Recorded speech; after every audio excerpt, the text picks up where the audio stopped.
All right, there we go. Good morning, everybody. This is the Wednesday, February 21st, 2024 morning session of the Portland City Council.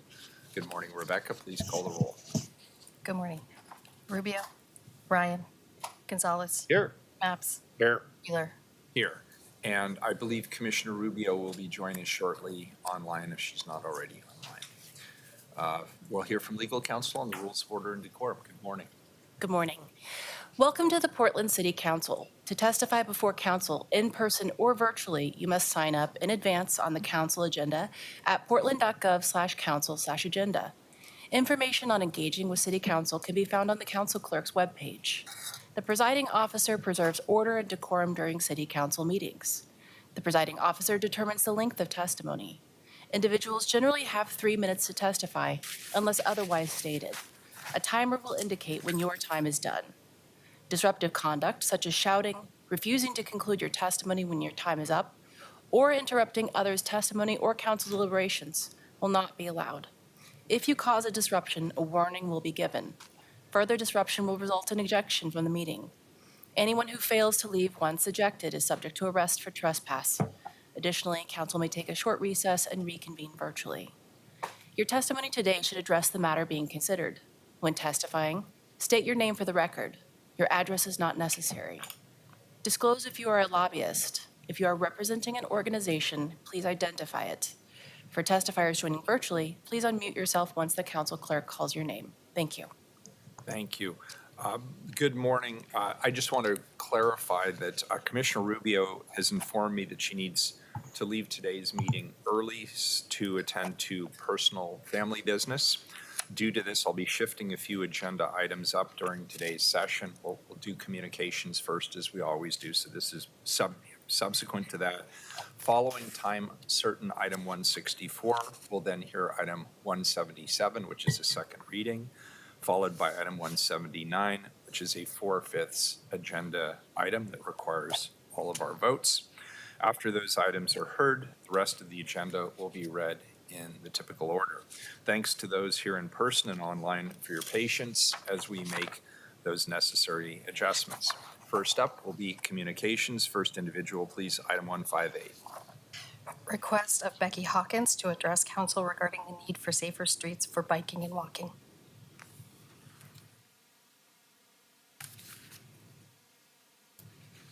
Good morning. Thanks for being here. Is this a good distance? Perfect.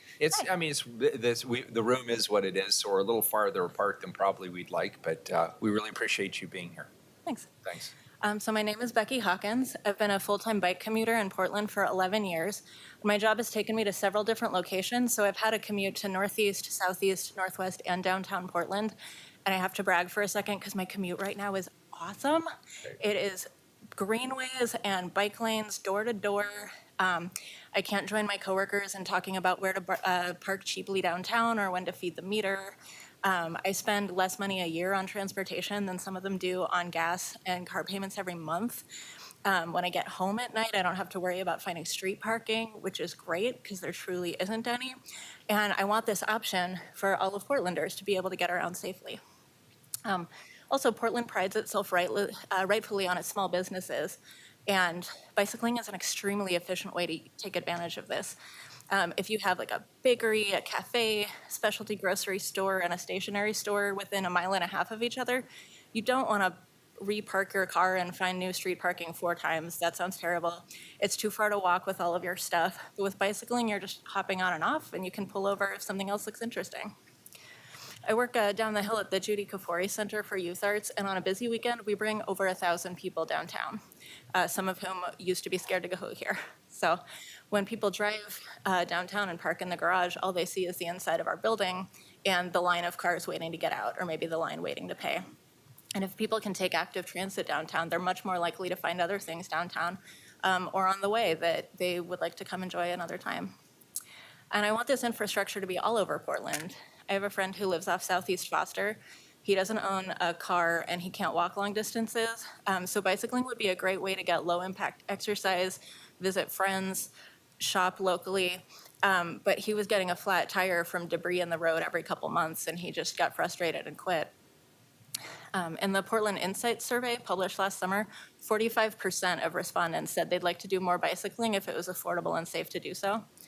I started biking in my 20s when I had poor risk assessment skills.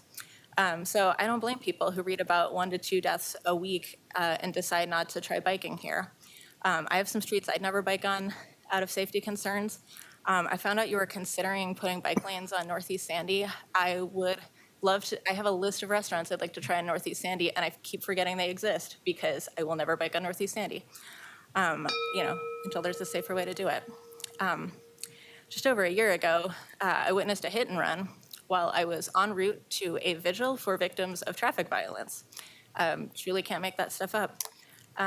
And I don't know why I can see a hit and run and read the news and keep a mental list of intersections where I've had close calls and keep biking, but you should not have to be that crazy or that stubborn to enjoy the benefits of bicycling. And I want the infrastructure to bring that to everyone in Portland. Thanks for your time. Thank you. I know our Transportation Commissioner has a comment or a question. Commissioner Maps?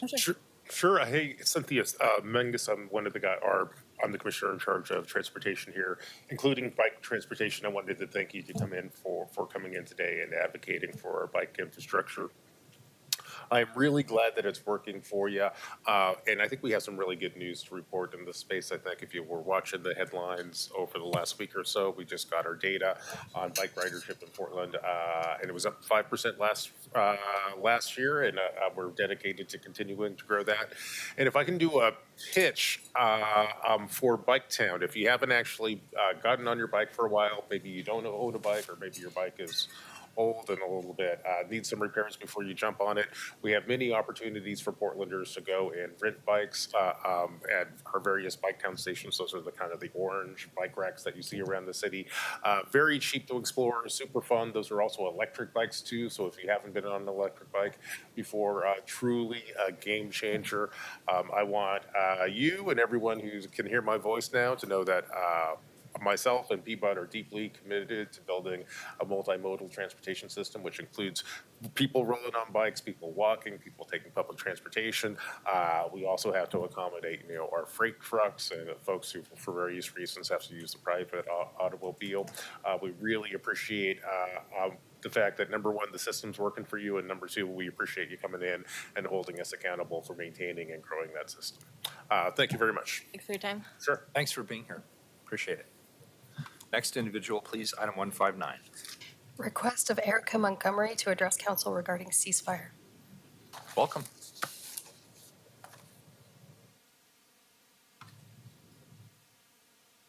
Erica, is she online? No. All right, 160, please. Next individual. Request of Shedrick Wilkins to address council regarding fusion. Welcome, Cedric. Thanks for being here. Morning. On October 18th, I did my little talk on fusion energy, and I started a website. I got one person that responded. Her initials are KMF, but there's no return address. So obviously, maybe she would like to meet me in a public place like OMSI. So send me another, get on my website. So one person responded. One thing I said, I'd send her a Santa Claus picture. I'm getting that way. I look like Santa Claus. I keep going like this. Just take a picture of me with your phone at OMSI. Then you can have your Santa Claus card, right? There's a big, I may start talking to PCC and the Portland Public Schools. There's been some breakthrough in laser fusion twice over break even. That's the energy coming out.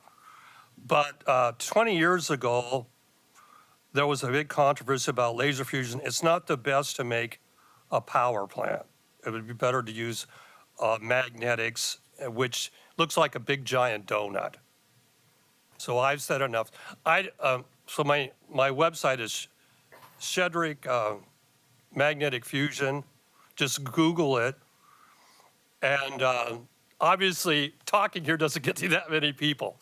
And obviously, people at PCC might actually want a career or a job, or high school students may want to study that.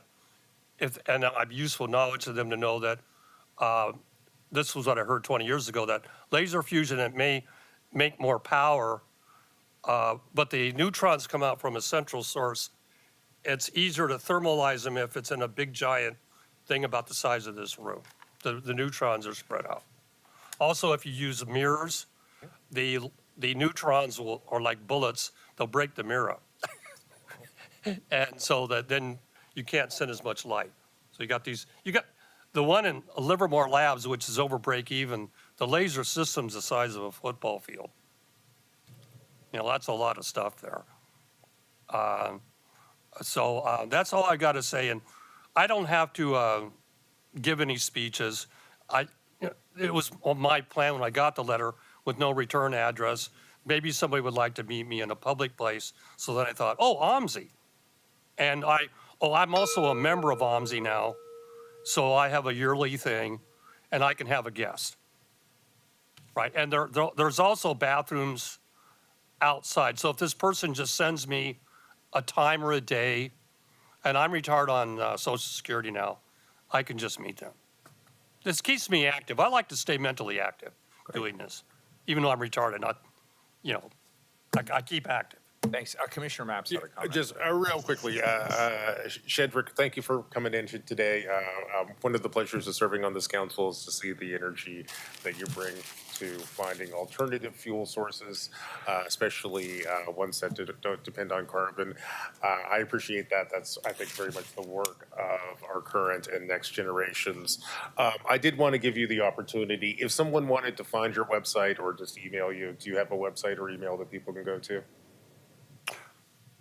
Well, I usually just say it. I just say Google. I'm at the top. So Okay. if you just Google Shedrick magnetic fusion. Okay. But I have a speech, like I said, I'm not for laser fusion. Okay. That was something I dealt with 20 years ago. Absolutely. I just wanted to make sure that I'm For trying a to help you power- find for your a- audience, and and I think if you put it in the Google machine, people will find you. Yeah, I need to talk to the schools about the community colleges would be better. Okay, great. Good luck, Better than here. and thank you for your advocacy. Okay. Okay, take care. It keeps me mentally active. I just don't want to retire and go, all that. Well, you keep Not a us good mentally idea. active too. All right, Thank you. take care. All right, bye-bye. Thank you, sir. Next individual, please, item 161. Request of Carolyn Burnett to address council regarding plastics recycling program. Good morning. Good morning. Thank you for being here. Hello, everyone. I have a proposal for you all. The City of Portland, Metro, and the State of Oregon should collaborate to create a much-needed enhanced plastic recycling program to employ persons experiencing drug and alcohol addiction and homelessness using cannabis tax revenue to do it. Utilizing state-of-the-art handheld technology now used widely in Europe, plastic waste can be efficiently sorted and repurposed. This program can be funded by the cannabis tax revenue to help people fulfill the employment and job skills development piece of their rehabilitation. Recall that from the beginning, the cannabis tax revenue was designed to support drug and alcohol rehabilitation programs. Oregon has a very serious problem with the recycling process. Many plastic materials that could be recycled are not, because plastic items are often not clearly labeled by type, if at all. Materials that could be recycled unnecessarily end up in landfills. Homeless and addicted persons could be employed at a very good wage to collect and prepare plastic waste for reuse using state-of-the-art technology for sorting. This could become a fundamental part of rehabilitation for addicted individuals seeking to change the course of their lives. Following the example of groups such as Precious Plastic, an environmental cooperative based in the Netherlands, plastics are being reused in many creative and unique ways. There are many committed groups and businesses throughout the world using plastic waste to make everything from eyeglass frames to high-quality construction sheeting and bricks. The homeless and addicted already work in recycling, mostly collecting cans and plastic bottles, but this could be expanded.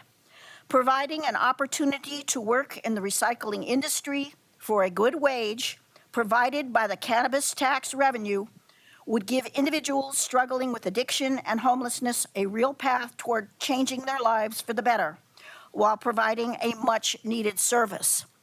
Initially, Oregon led the way in the widespread practice of U.S. recycling, but then China decided it no longer wanted to take our plastic waste. So now this process must be upgraded. Improperly managed plastic waste poses a tremendous threat to the health of life on Earth. An enhanced recycling program employing the homeless and addicted using the cannabis tax revenue would serve the dual purpose of properly managing plastic waste while helping individuals change their lives for the better and improve the quality of life for everyone. Thanks. Thank you. Commissioner Maps had a comment. Sure. Ms. Burnett, thank you for your testimony today. I love your ideas, and I very much appreciate you going out of your way to be here in person. I know Commissioner Rubio is managing a conflict now, and I know she'll show up at some point. It's too bad she can't be here. I would encourage you to take your excellent written testimony and submit it to her. I'll tell you, Commissioner Rubio is the commissioner in charge of both the cannabis program right now and essentially the recycling program. I think that she would be probably a great resource for you as you help, as you go about the work of fleshing out this idea and looking for a champion.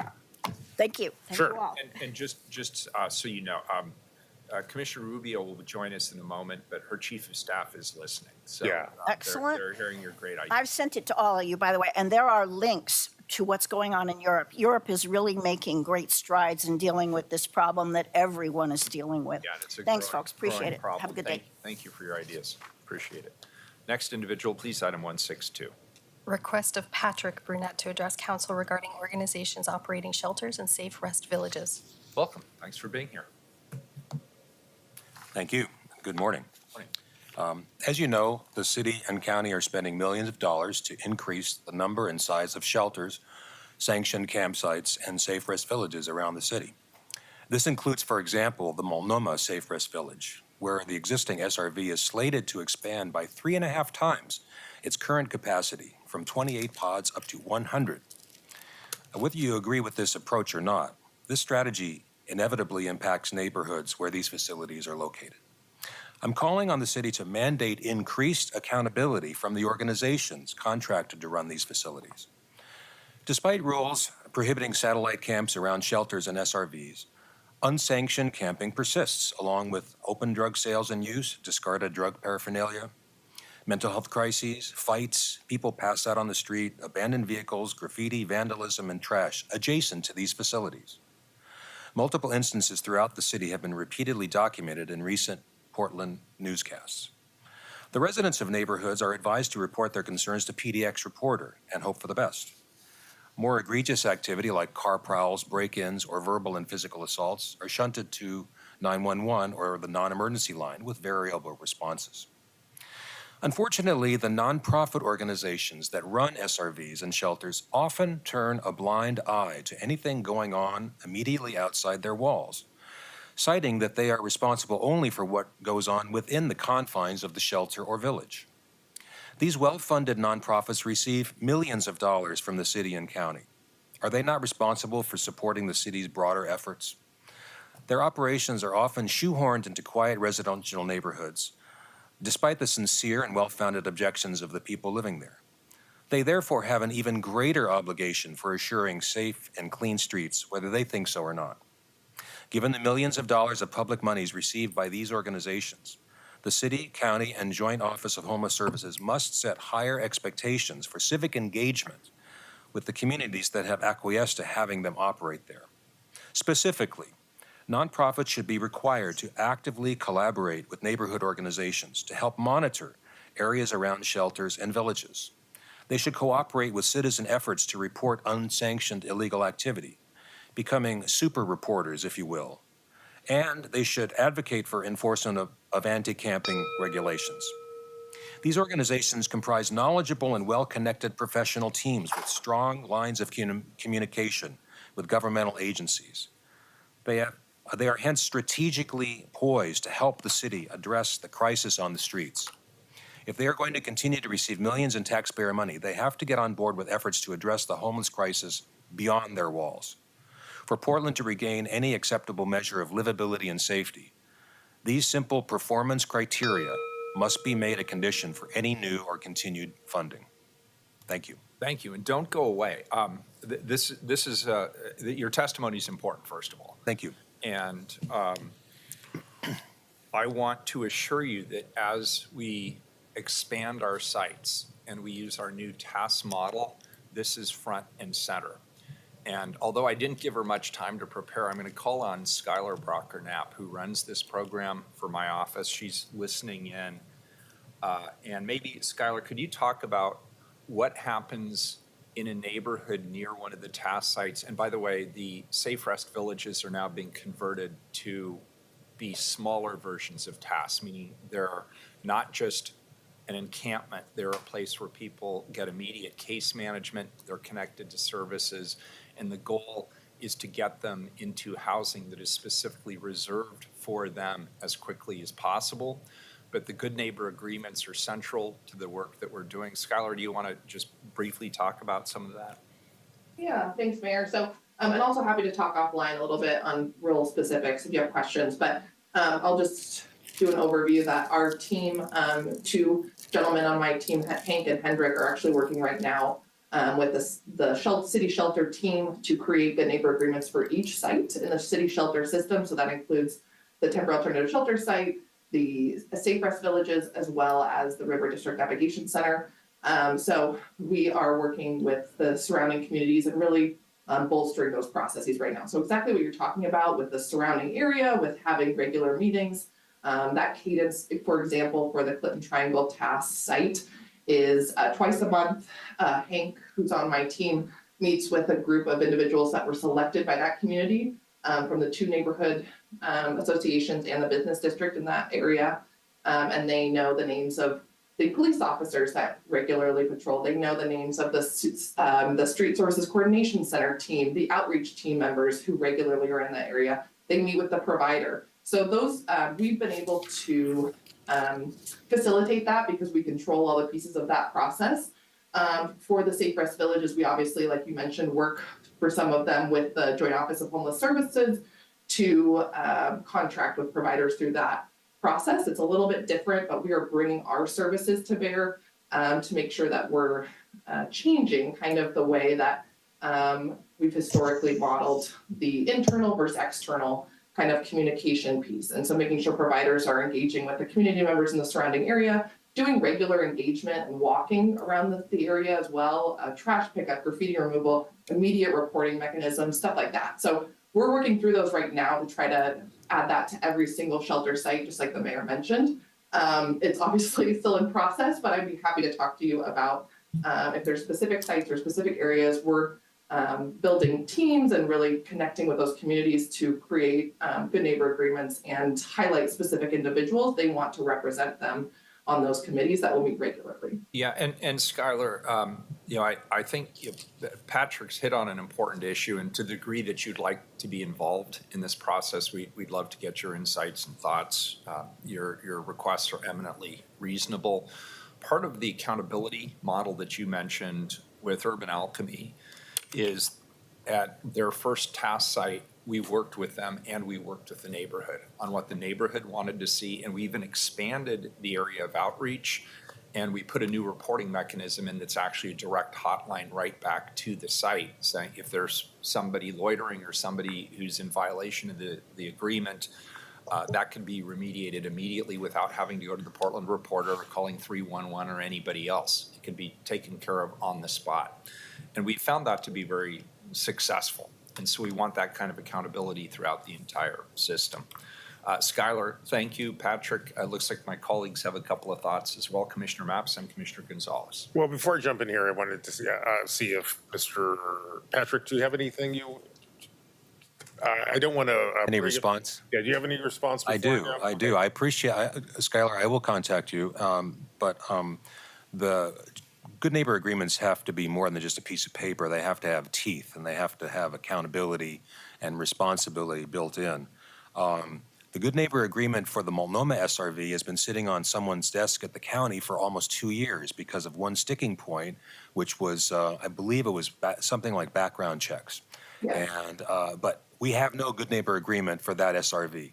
And that's coming in the face of a 3.5-time expansion with a Good Neighbor Agreement that's never been approved or enforced. So I think that's an example of where a GNA really could help shepherd a process into a neighborhood if the neighbors really feel like they have some, they can expect accountability.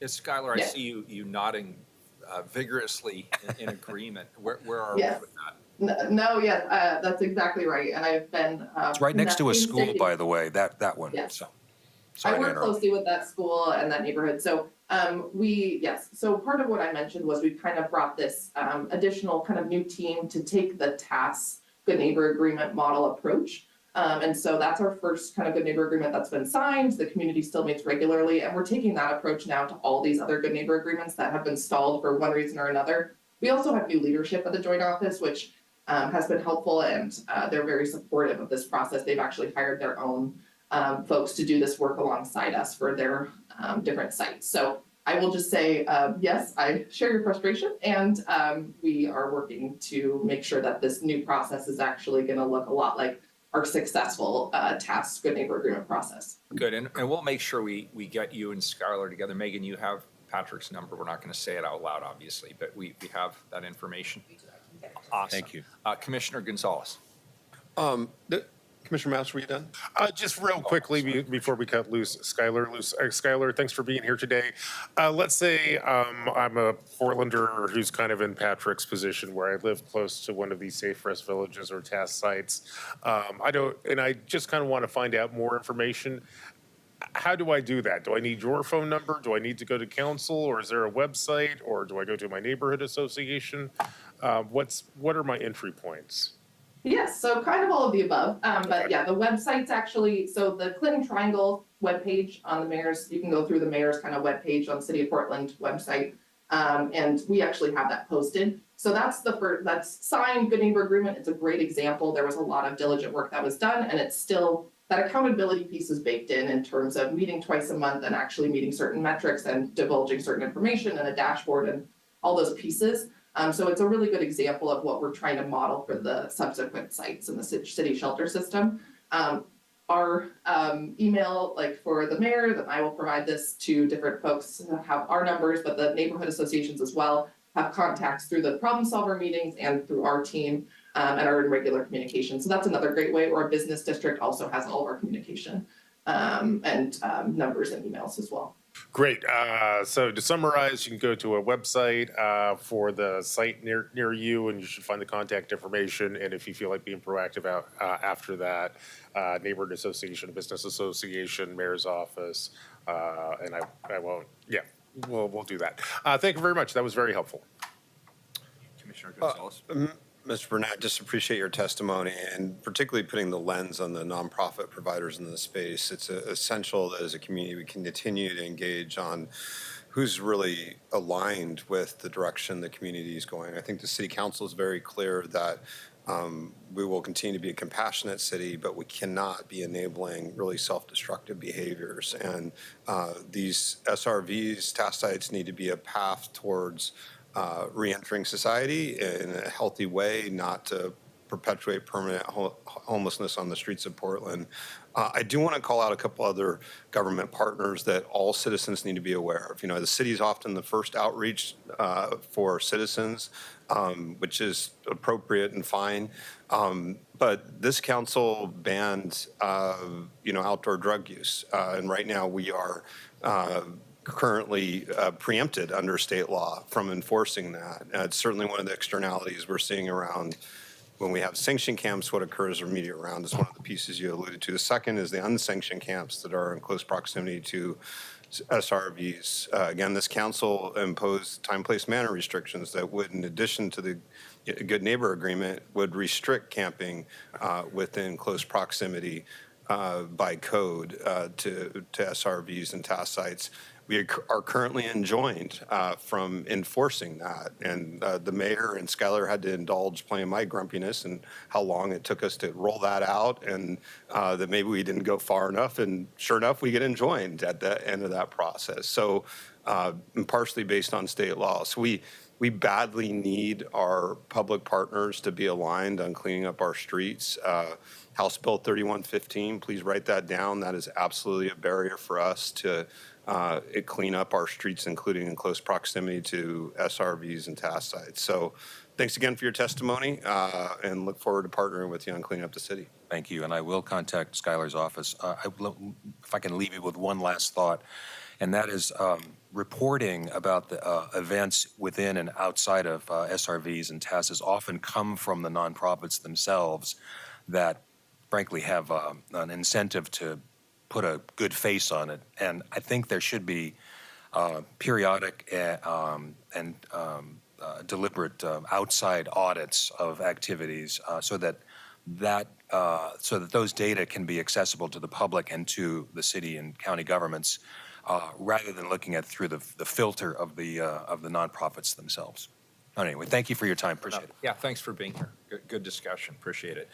To the consent agenda, have any items been pulled? Yes, one item, item 165. And that's being pulled back to my office.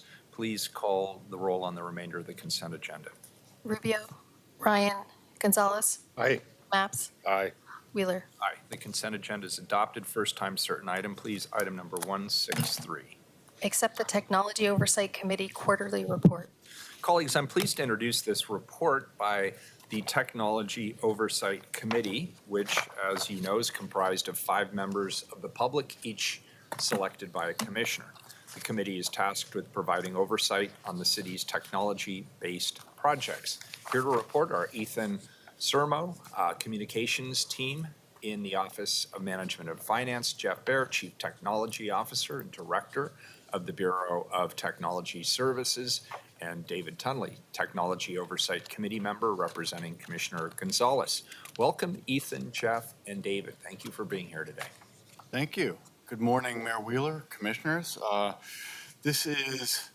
My name is Ethan Sermo. I work on the communications team for the Office of Management and Finance. It's my pleasure to come up here and introduce the report for the Technology Oversight Committee. This is a report for the 4th quarter of 2023. To my left, Jeff Baer, Chief Technology Officer, Director of the Bureau of Technology Services, and David Tunley, a committee member and representative for Commissioner Gonzalez. Since we last came up here and spoke to you, the Police Office 365 project has concluded. Jeff can speak a little bit more on that, as well as cover the 3 projects we are currently overseeing and the 3 projects that we will be overseeing. So with that, I will hand it over to Jeff. Thanks. All right, thank Hey, you, Jeff. Ethan. Appreciate the introduction, and good morning, Mayor and City Council. As Ethan noted, we're here to present the final quarterly report for 2023, and I'm just going to provide a few brief highlights on the different projects and then turn it over to David for his comments and observations. First, just want to highlight the success of the Police Bureau's Office 365 implementation. This was a pretty unusual for a project this size to come in under budget and on schedule. As fact is noted in the report, was $278,000 under budget, so that was a pretty monumental task to complete. And this was a complex project to what we call tenant synchronization, so 2 different tenants that have to talk to each other, one in the ROSE domain, one in the PTLD domain. So that was complex and took a lot of effort on our team, and just a great effort by all parties involved. And then on the police record management system, we're continuing through the design phase and soon moving into implementation. And then on the Infor project, which involves both the Water Bureau and the Bureau of Environmental Services, this is going to migrate their work order asset management systems onto a common platform under the Infor public sector process. And now you may have noted that in the report, there's a red indicator on this for schedule. and the Water Bureau and BES are combining together to escalate this issue up with the vendor for resolution. And they have a meeting with their executive team here scheduled, I think, a couple of weeks ago. And they're going to be addressing these issues with the TOC, and we'll receive an update at next Monday's TOC meeting. And then just concluding up on the AREVA, which is part of the SAP, and this is our contracts module. This one was where we needed to resolve an issue about not having the capability to host and store personal identifiable information, or PII, which affects sole proprietors. And we just resolved this by executing an agreement with a third-party software that was issued and will be integrating with the new application. And this remains on track to launch the end of April of this year. So with that, I'll turn it over to David for his comments and observations. Yeah, thank you very much. Good morning, Commissioners, Mayor Wheeler. My name is David Tunley. I am a member of the Technology Oversight Committee at the appointment of Commissioner Renee Gonzalez. This morning, I'm going to provide a bit more context and around some of the updates that Jeff spoke about, and give a brief summary report of some of the projects that the Technology Oversight Committee has engaged with over the last several months, and I'll refer to the Technology Oversight Committee as TOC. So currently, the TOC is engaged with 3 projects. The first project is the Record Management System project for the Portland Police Bureau. Now, the goal of this project is to upgrade the Police Bureau's record management system with a new virtual cloud storage solution. And this project intends to streamline data processes and reduce support costs associated with current systems. Additionally, this upgrade will align the system, Portland Police Bureau's record management system, with Multnomah County Sheriff's Office and Gresham Police, which have both moved to a virtual cloud solution for this system. The second project I'll highlight is the Infor project in partnership with the Portland Water Bureau and the Bureau of Environmental Services. The goal of this project is to replace Oracle Utilities Work and Asset Management System, a legacy asset management system. The project will ultimately migrate both Portland Water Bureau and Bureau of Environmental Services assets into a new cloud version for public sector. While both bureaus have started implementation, I will note that the project has experienced some schedule setbacks due to technical support. Both bureaus are reliant on the same technical vendor, which has experienced some turnover of key roles. The transition is being managed by the teams, and the teams are moving forward on this project. And the last project that I'll highlight that the TOC's involvement is the SAP Ariba project. This project is intended to transition the procurement services system from BuySpeed to a new system, an SAP Ariba system. The overall goal of increasing capacity for competitive sourcing events. I do want to note that there have been a few risks identified with this project, including aggressive timelines, delays, unexpected issues arising during testing. However, these teams are managing these risks, and documentation is currently being created and finalized where needed. Thank you all for listening to the report by the TOC. The TOC takes great pride in working with various teams and bureaus to provide counsel, consultation, and oversight of important technology work within the city of Portland. So with that, I'll turn it back over to Jeff if you have any questions. Thank you, David. And we appreciate the opportunity to be here this morning, and especially to present the TOC report. And one thing I just wanted to note, that with the upcoming changes to the council changes with the transformation for the form of government, we will be bringing forward some recommendations to the structure of the TOC committee later this year. With that, we'll answer questions that you may have. Perfect. Commissioner Mapps. Thank you very much. I want to thank our entire panel for today's presentation. And David, I want to thank you for serving on this committee. And I suspect this is your first presentation before council? It is, yes. Great. Well, welcome. We're delighted to have you here, and we hope that you come back many times. Since it's your first time, I'll introduce myself. My name's Bengus. I'm one of the commissioners in charge of water and BES. And I really appreciate your report. It's highlighting some challenges that we're having in terms of moving towards a new asset management software system. Can you give me some advice on how to manage and navigate this moment? What should I be doing in order to make sure that my teams kind of move from the red and the yellow into the green, hopefully before you come back before this council? Any suggestions in this space, or? That's a really good question. So the teams have been meeting with the Technology Oversight Committee and providing updates on some of the issues that they're running into. I think a constant communication and a clear understanding of what are some of the obstacles that they're facing and help providing guidance on how to overcome those obstacles and kind of work through those. Other than that, I don't know if there's any specifics from your team. Yeah, thank you, Commissioner. And I think one of the suggestions I would make is just making sure it's a priority that we really nail down the communication and escalate those issues with the vendor as soon as they come up. That to me is probably the most important part, is that they hear us as a customer, that we need to have their resources. Great, and just so I'm clear on kind of the nature of the friction that we're having right now, it seems like the breakdowns are on the vendor side because the vendor is experiencing some staff turnover. Is that roughly what's happening? Yes. Okay. Well, great. I know that I have water and BES folks listening today, including folks from my own office. Part of our brand is, good project management and good asset management. So this one is really important to me. And it's important to me because it's important to the city of Portland. So I'm going to ask my teams to lean into this. I sure hope that by the time we receive our next quarterly report that we can move those yellow and red grades into the green. And I want to let my teams know that I will do whatever I need to do in order to make sure that we get there. Thank you very much. Thanks, Commissioner. Commissioner Gonzalez. Just a couple quick questions. Office 365 implementation project for police. How did we come in under budget? Good question, thank you. And it came in, part of that was they held about that same amount in contingency, so they never dipped into the contingency funds. Got it. Well, we'll remember whoever that vendor was for the future.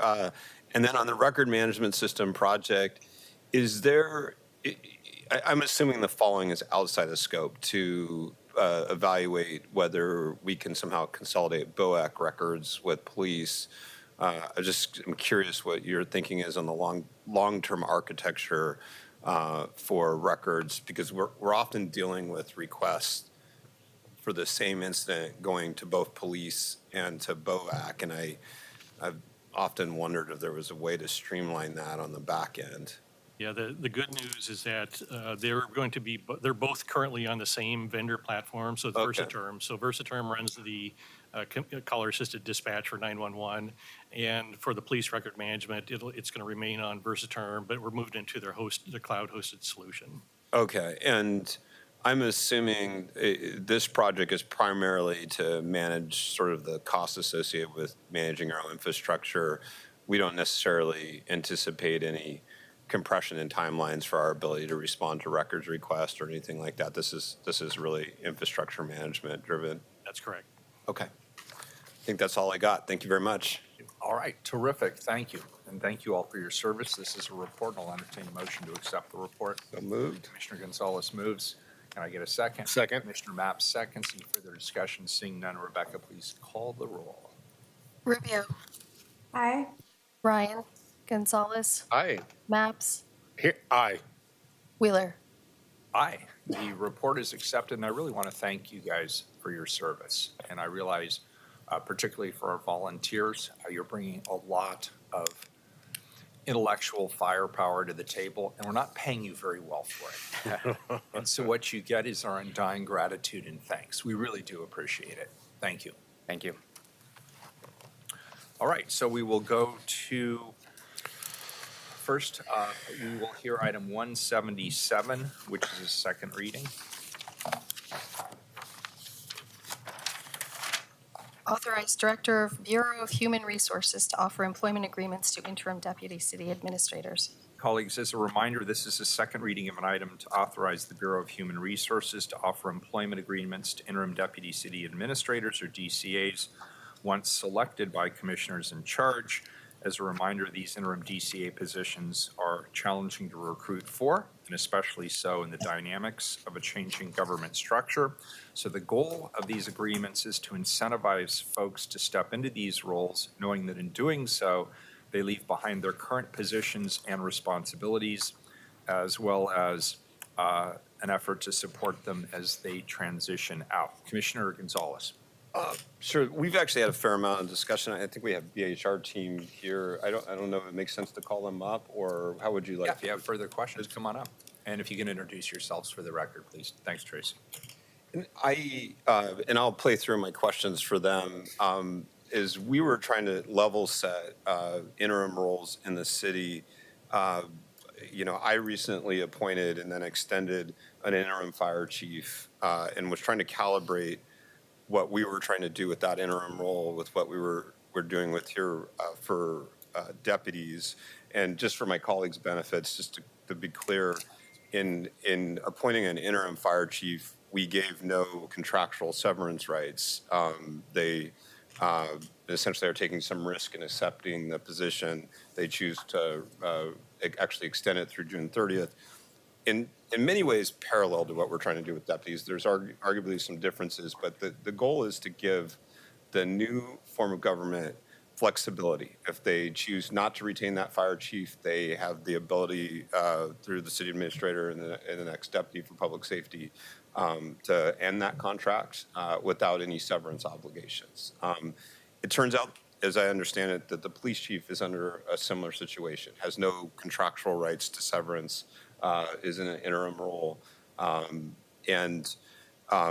So I guess I'm just level setting. When we are making other appointments for interim basis, even with the transition in mind, we are often not providing severance as a city.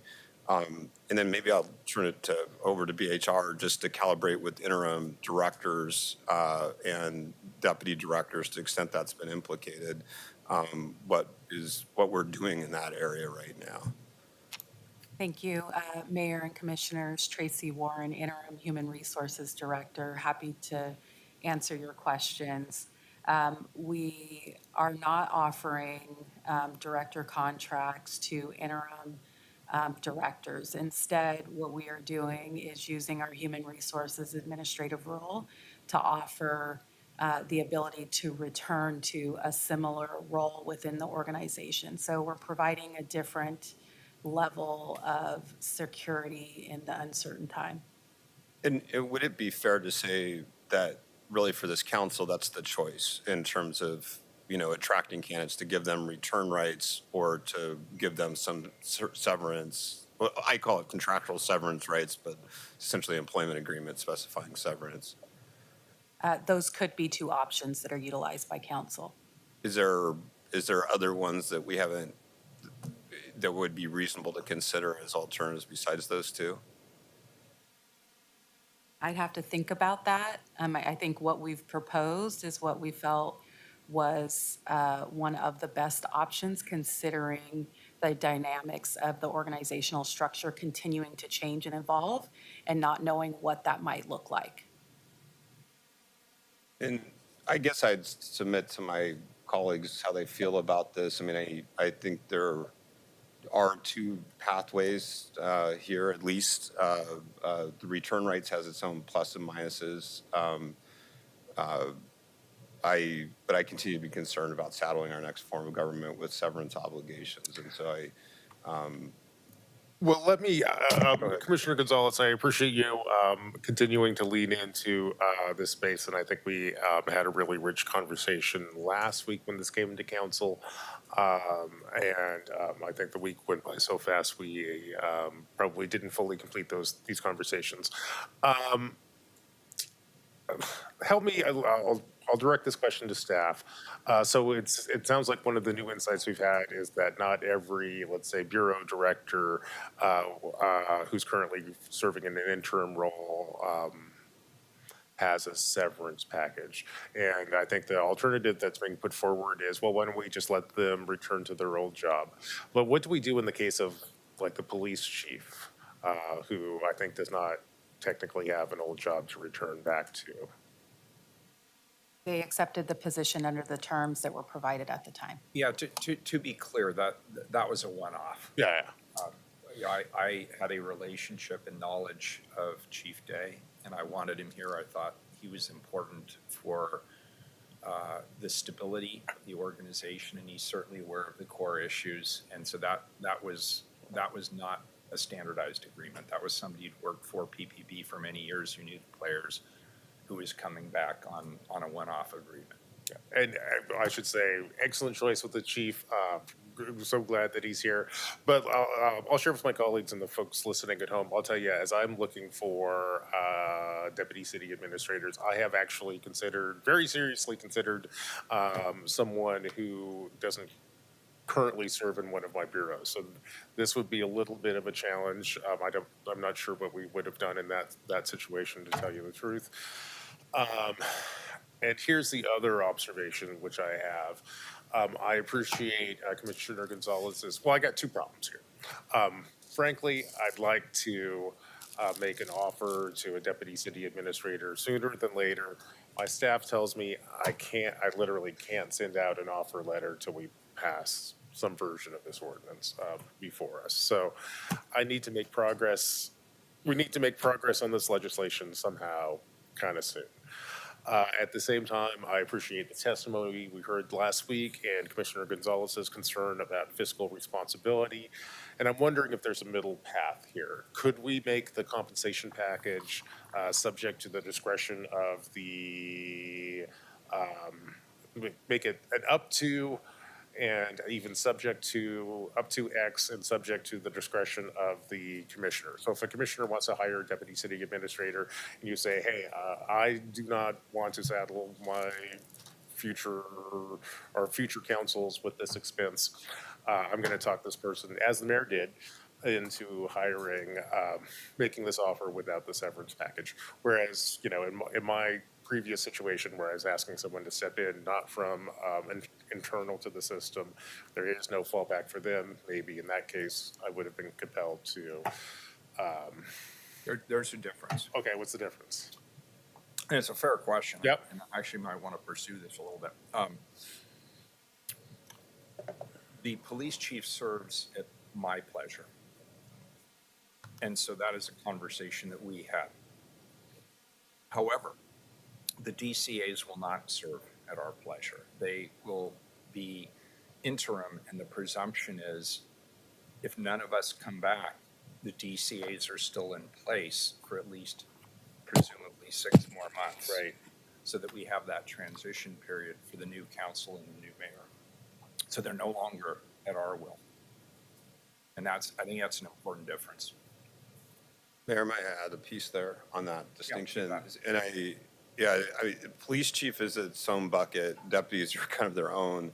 The interim directors and other chiefs are almost a third. The fire chief, for example, again, has no contractual protections and still took the position. I mean, I could debate whether there was implicit implication that he'd have an opportunity to return to his old position, but he doesn't have any contractual protections there.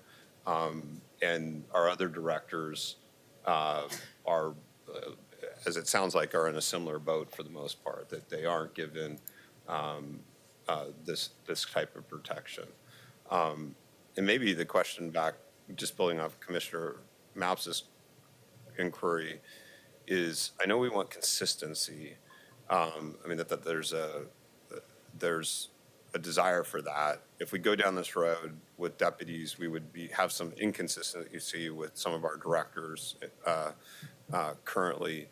But is there a mechanism to just, the offer can be either severance or return rights?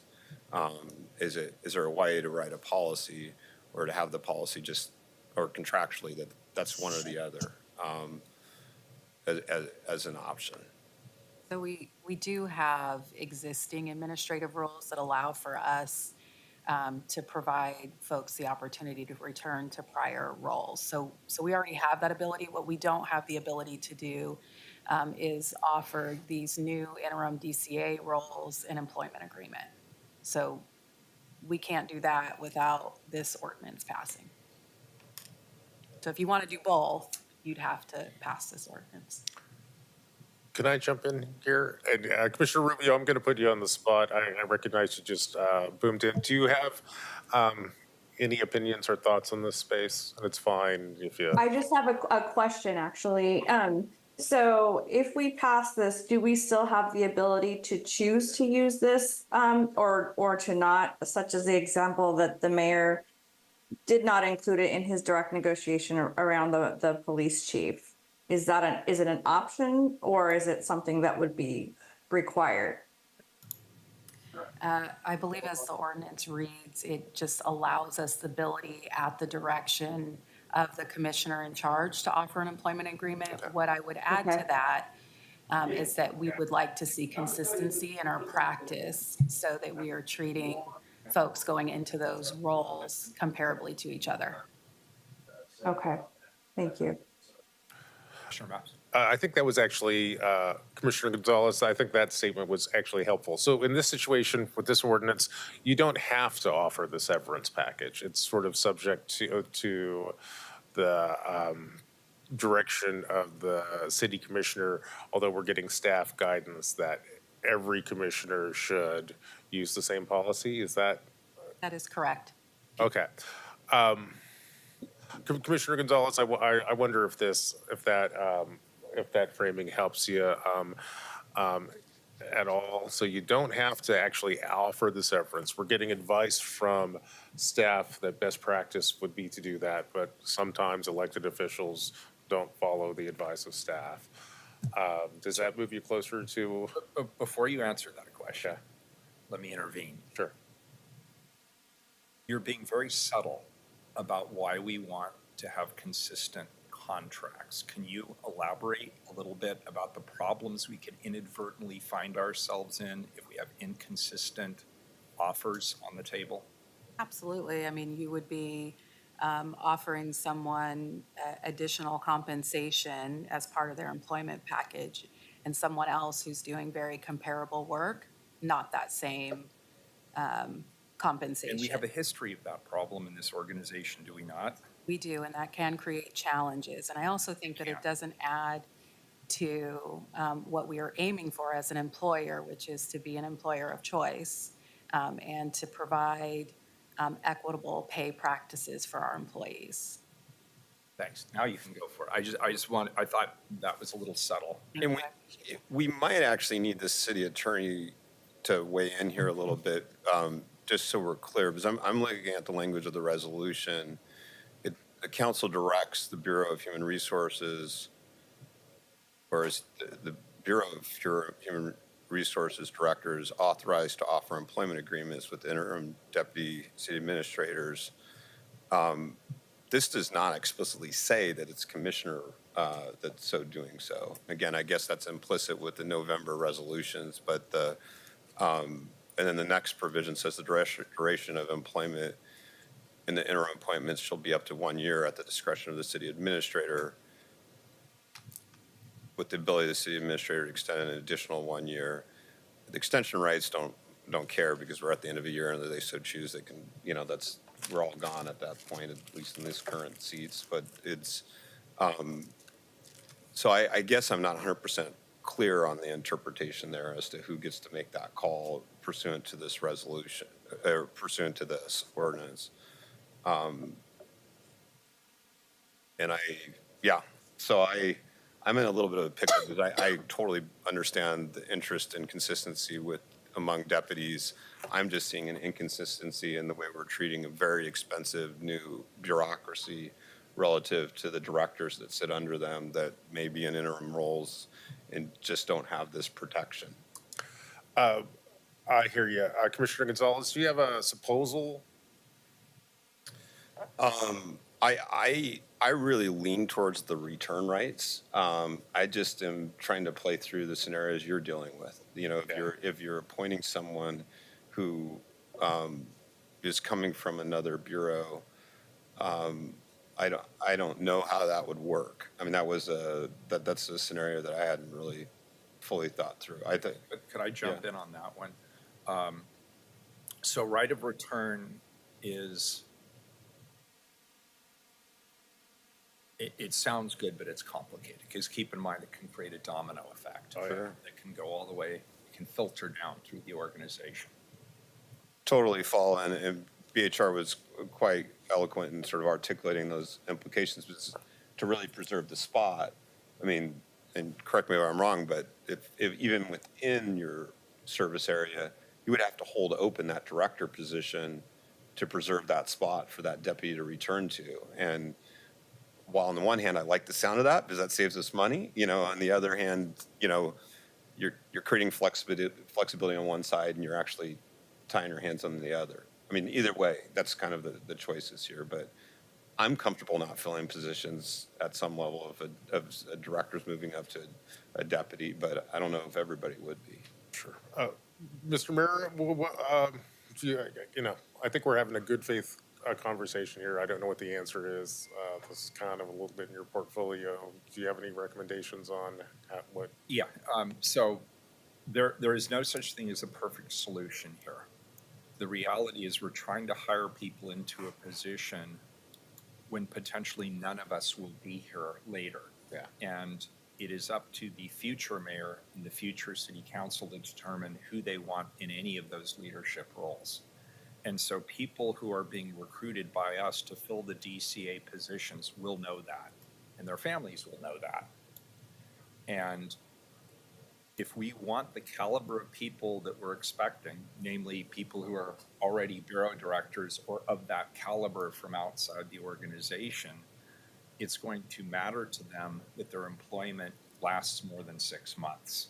I mean, if they're going to step out of their role as a bureau director with a contract, potentially, or step out of some other role in the private sector or another government organization in order to come here, they're going to want some assurance from us that financially this is worth it for them to take that risk for a short-term employment contract. So that being the case, now we have two options. And the commissioner has offered one idea, which is if they're an internal recruit and they come from, say, a bureau directorship, we hold their position open. I would rather not do that. I would rather pay for the flexibility to be able to fill that position and the DCA position and have us transition into the new form of government fully staffed and fully operational, and acknowledge that because there is short-term risk to the people filling those roles, we have to pay for it. That's, it's the capitalist aspect of our employment opportunity. So we have to pay people for the risk we are asking them to assume for short-term contracts. Potentially short-term. They may be here for 20 years, but we just don't know that because we may not be here. Yeah. May I chime in on one piece of that? Sure. This still gets at my concern that we're making decisions that making assumptions about what the next mayor and the next city administrator want in these roles. And, there's interesting game theory. I mean, the probability of who the next mayor is likely deliberating on this matter right now, and so it's I know who it isn't. That's me. But the guy smiling, yeah. We're playing through an interesting, game, and I guess I just want to reiterate. I'd rather preserve flexibility for whoever's next. But. And I see Commissioner Rubio wants to chime in as well. Commissioner? Yeah, I appreciate the conversation. I just wanted to chime into that. I think we also need to recognize that while the return to work or keeping the position open may work in some bureaus and other bureaus, it does not. And for me, I know that would absolutely not work to hold a position open while having someone move into that senior position. We would experience significant service delivery impacts to that. So I hear the concerns. I also feel like there's some urgency about moving forward because these are unique temporal situations. And I feel like we are, as the mayor mentioned, essentially it's a package that encapsulates the risk of taking this position. It's very visible, it's unique, and likely there won't be a position like this again. So for what it's worth, I just want to make sure that I chime in there. And if I may, Mr. Mayor, I appreciate Commissioner Rubio sharing her perspective. And I'll be transparent with my colleagues. We're all in the same boat, shopping around for deputy city administrators. I will tell you, I've tried to recruit folks basically under the understanding of this particular package, which is includes the severance. And I've been turned down from, I think, really promising candidates. Frankly, I'm in some situations, I'm looking from the outside. These are dodgy or uncertain jobs, let's put it that way. So that's been my experience. I'll just share that with you. I also, what Commissioner Rubio says about service continuity is important too. And then I don't see my chief here, but my chief has scolded me that I'm not going to be able to move forward with this hire until this thing gets passed. So none of that leads to a clear answer, but it does gives you a sense of the various pressures at least I'm under. Great. Thank you for that perspective. Any further? Great. This is a second reading of a non-emergency ordinance. Please call the roll. Rubio, I want to thank everyone who testified, and I really appreciate Commissioner Gonzalez for raising these good issues for us to really dig into. And as I mentioned, at the same time, I feel like we have a responsibility to kind of move forward and ensure readiness. There is no perfect solution, but we have something before us that, as I mentioned, encapsulates like the uniqueness of this situation. So appreciate the dialogue, and I think I'm ready to move forward. I vote aye. Ryan Gonzalez, I continue to be concerned about the severance we're going to saddle the next form of government with, and particularly for very expensive bureaucratic positions. And for that reason, I vote nay. Maps. I'm going to vote aye on this. I very much appreciate the conversation here.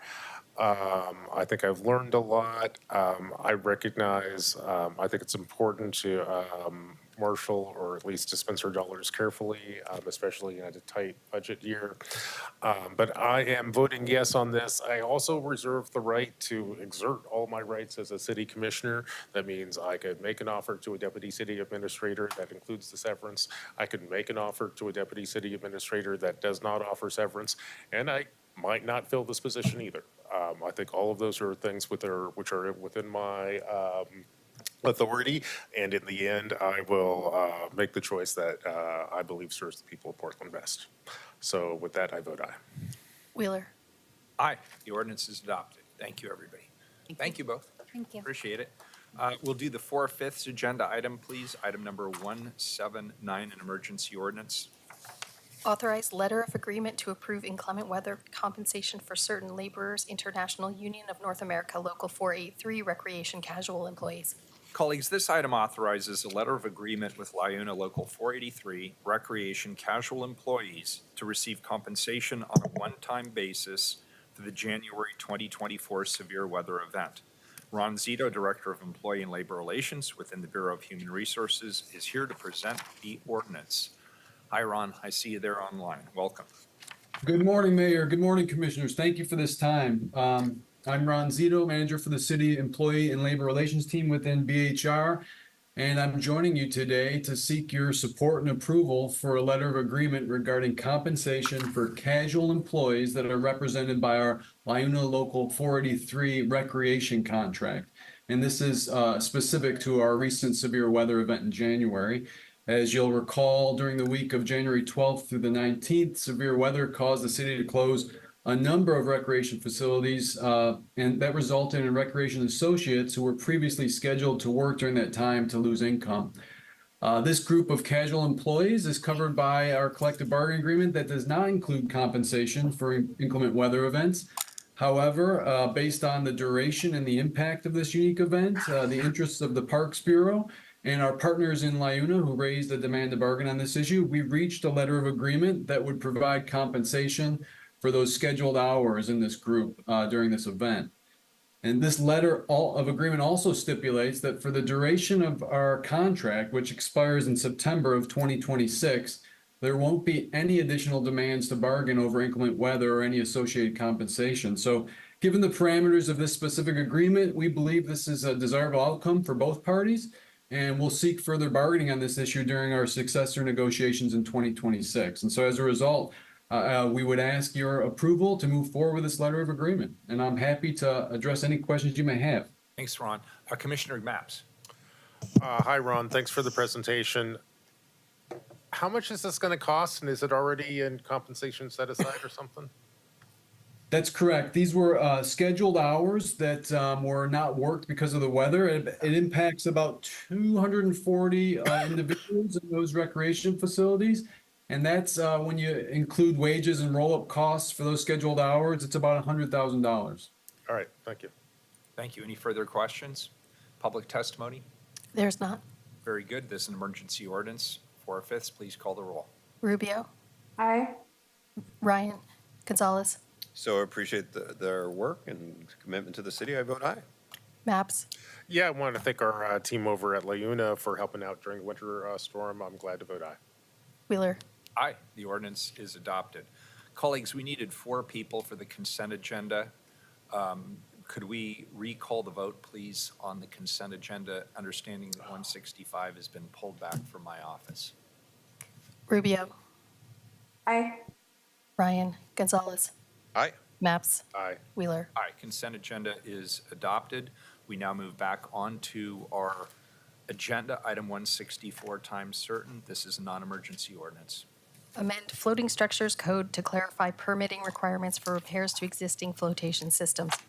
Commissioner Rubio. Thank you. Colleagues, the Bureau of Development Services regulates floating structures and marinas within the city through Title 28. BDS staff meets regularly with the River Community Advisory Committee to discuss issues relating to these floating structures and to any changes to Title 28.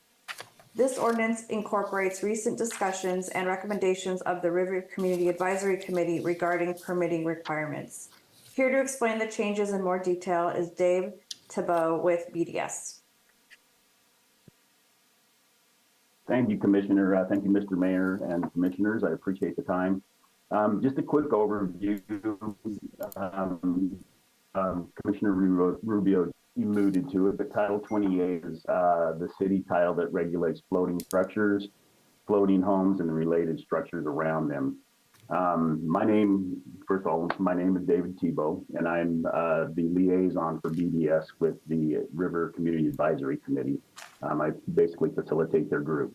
So Title 28 basically deals with these structures. It was put together collaboratively back in the early 2000s with all the river community as well as the city collaborating on that issue. This is the second phase of amendments to this ordinance and hopefully the last one that we'll be seeing for a long time. The first one was in January of 2023. This particular one is to clarify, to provide some clarification for the structure owners out on the river about when permits are required and what they can do as a part of maintenance to their structures. So this is something that won't impact other bureaus other than the Fire Bureau and their harbor master, which is the our frontline city official that deals with the river community. And they were very much involved with the amendments that we're putting in right now. Historically, there's been a lack of clear direction in the code, and so we're revisiting it with the help of the advisory committee to help provide clarification and make it easier to understand for the folks in that community. We also, the second piece of this is that we were going to rescind a piece of the title that basically required that they provide as-built when they're not getting a permit. That just didn't work logistically in that if they're not getting a permit, then we don't really have a file to put these as-built. And so we determined we don't do that on land with structures, and we determined that it really wasn't necessary in the floating home community as well.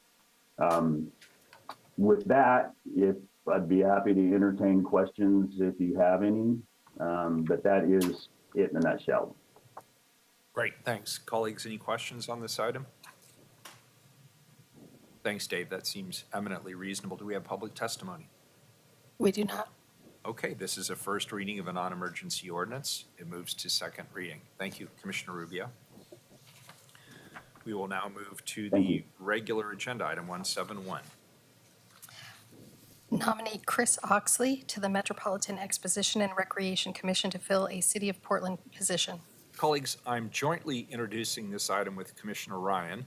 the City Council's liaison to the Metropolitan Exposition and Recreation Commission, otherwise known as MERC, as well as the Portland 5 Centers for the Performing Arts.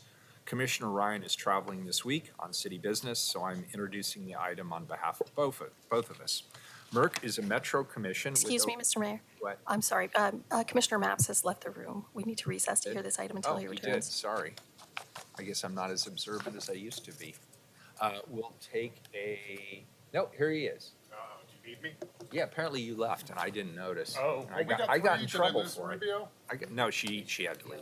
Okay, sorry. So Commissioner Ryan is traveling this week on city business, so I'm introducing the item for both of us. MERC is a metro commission with oversight of operations and planning for 3 key regional visitor venues: the Metro-owned Oregon Convention Center and Expo Center, and the city-owned Portland 5 Centers for the Performing Arts theaters.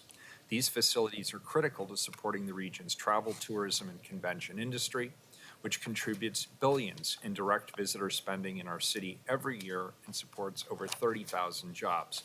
This resolution nominates Chris Oxley to the MERC to fill the remainder of a recently vacated term, serving from the upcoming March 6th MERC meeting and ending September 25th, 2024. Before recommending this nomination, Commissioner Ryan talked to a great many people with connections to the arts, culture, and entertainment industries.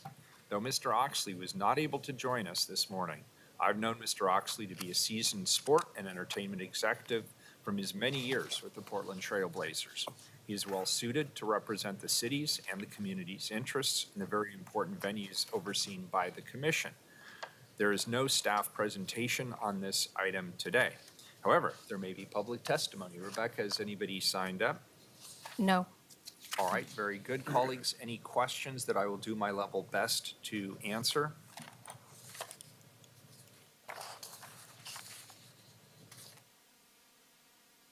Nope. Very good. This is a resolution. Please call the roll. Rubio, Ryan, Gonzalez, Aye. Maps, Want to thank Chris for agreeing to serve on this important committee. I vote aye. Wheeler, Very happy to support this. Thanks also to Chris. We know he's a busy guy, but we appreciate his deep knowledge of the role of MERC and the importance, and I am happy to vote aye, and the resolution is adopted. 172, please, a non-emergency ordinance. amend Title 15 Emergency Code to align with the amended city charter approved by voters in Portland Measure 26-228. Colleagues, in November of 2022, as you're well aware, voters approved amendments to Portland City Charter fundamentally changing the city's form of government to an executive mayor and a legislative-focused council. While the charter amendments provide the basic framework for the new roles of the mayor and the next city council, today's ordinance helps to clarify the specific roles of the executive and legislative branches in managing emergencies in the city of Portland. With that, I'll turn this over to Commissioner Gonzalez to introduce today's presenters. Commissioner Gonzalez. Thank you, Mayor. Accountability and clarity of responsibility in emergencies protects lives as well as city infrastructure. The updates proposed for Title 15 ensure that the city has clearly identified who is responsible for declaring emergencies, under what circumstances emergencies can be declared, and what authorities can be granted through an emergency declaration. Before I introduce today's presenters, I want to offer my thanks and appreciation to the Charter Transition Team, PBEM staff, and Lindley Reese of the City Attorney's Office for working collaboratively on the code updates proposed today. The diverse perspectives of these teams helped ensure that the city is well prepared to manage emergencies in the future, and most importantly, clarify who's in charge when. I would like to now introduce Diana Shiplett with the Charter Transition Team, and Shad Hamid, although it sounds like we're going to have someone sitting in this seat, Director of Portland Bureau of Emergency Management. But Chris, why don't you introduce yourself just as a... Good morning, Mr. Mayor, Commissioners. I'm Chris Carey. I'm the Interim Deputy Director of the Portland Bureau of Emergency Management. Thank you for your time. I'll turn it over to both of you. Thank you. Thank you. Good morning, Mayor Wheeler, Commissioners. My name is Diana Shiplett. I use she, her pronouns, and I'm a project coordinator with the Charter Transition Team. Unfortunately, Director Ahmed was unable to join us today, but thankfully joining me today is Chris. I appreciate it. And also on hand to answer legal questions is Chief Deputy City Attorney Lindley Reese. Thank you for having us. Our presentation is very short, so if it's possible for you to hold any questions or comments until it's completed, that would be much appreciated. Next slide. As you well know, last November, Portlanders voted to change our city government in 3 significant ways. First, allowing voters to rank choice their candidates in order of their preference. Second, creating 4 new geographic districts with 3 members elected to represent each district, expanding the city council to a total of 12 members. And third, replacing the commission form of government with a mayor-council form. The city council will focus on setting policy, and a mayor elected citywide will run the city's day-to-day operations with the help of a professional city administrator. Clear roles and responsibilities at the leadership level are necessary for successful management of any emergency. Next slide. Portland City Code Title 15 describes how and by whom an emergency may be declared in the city. It also outlines what authorities are granted under an emergency. While the amended city charter provides initial guidance on roles and the order of succession for elected officials, clarity about these roles and responsibilities are especially important in an emergency. This is true for the role of the mayor, most especially.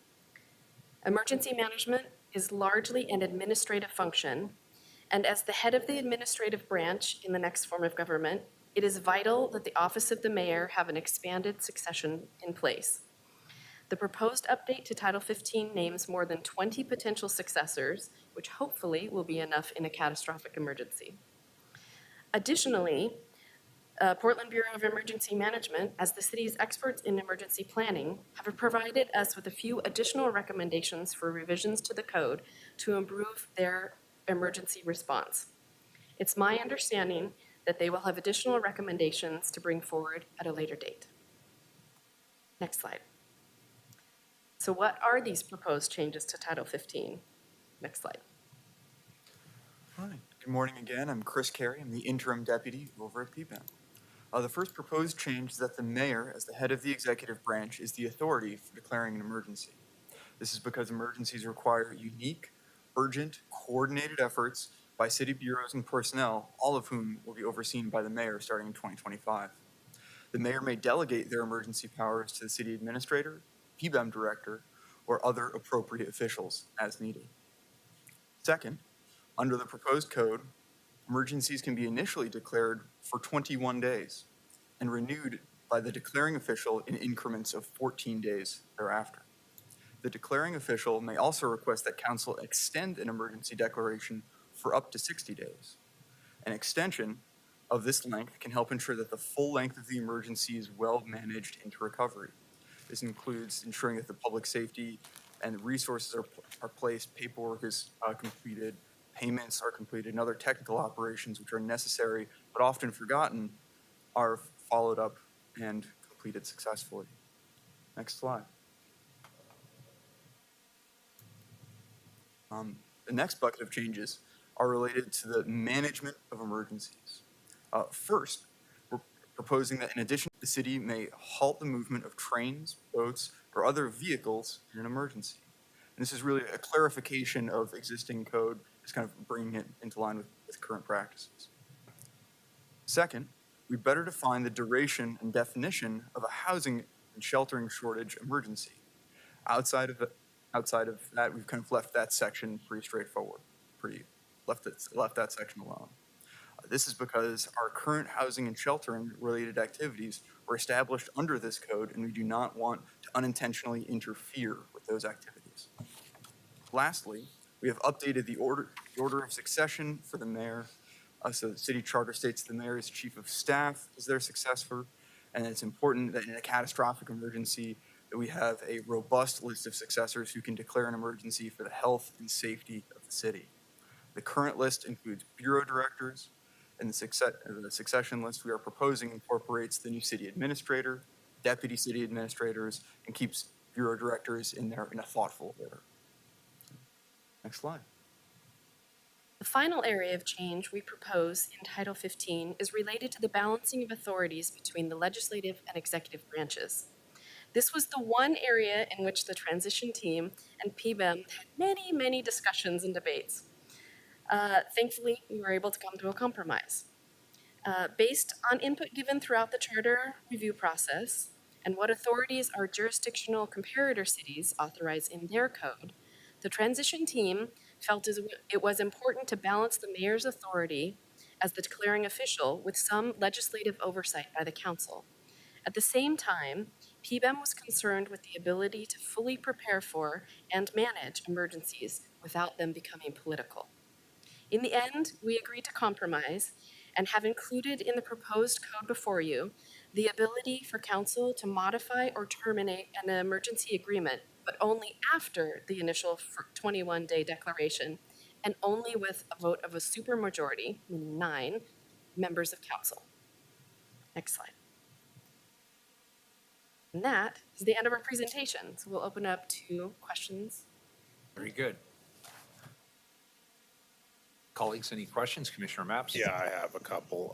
Thank you for the presentation. And I'll tell you, I was delighted to see this on the agenda because one of the things I've been thinking about as I think about our next form of government is how emergency declarations are going to work under that system.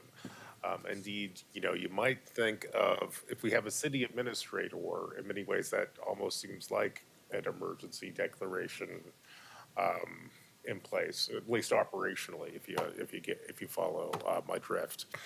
So I guess my question is, how, you know, after we pass this ordinance and after we hire a city administrator, how will emergency declarations under that system be different from emergency declarations that we have today? And Mr. Mayor, I might ask you to comment on whatever staff says too, because I'd be interested in your lived experience. Sure. It is correct that they will be different in the next form of government.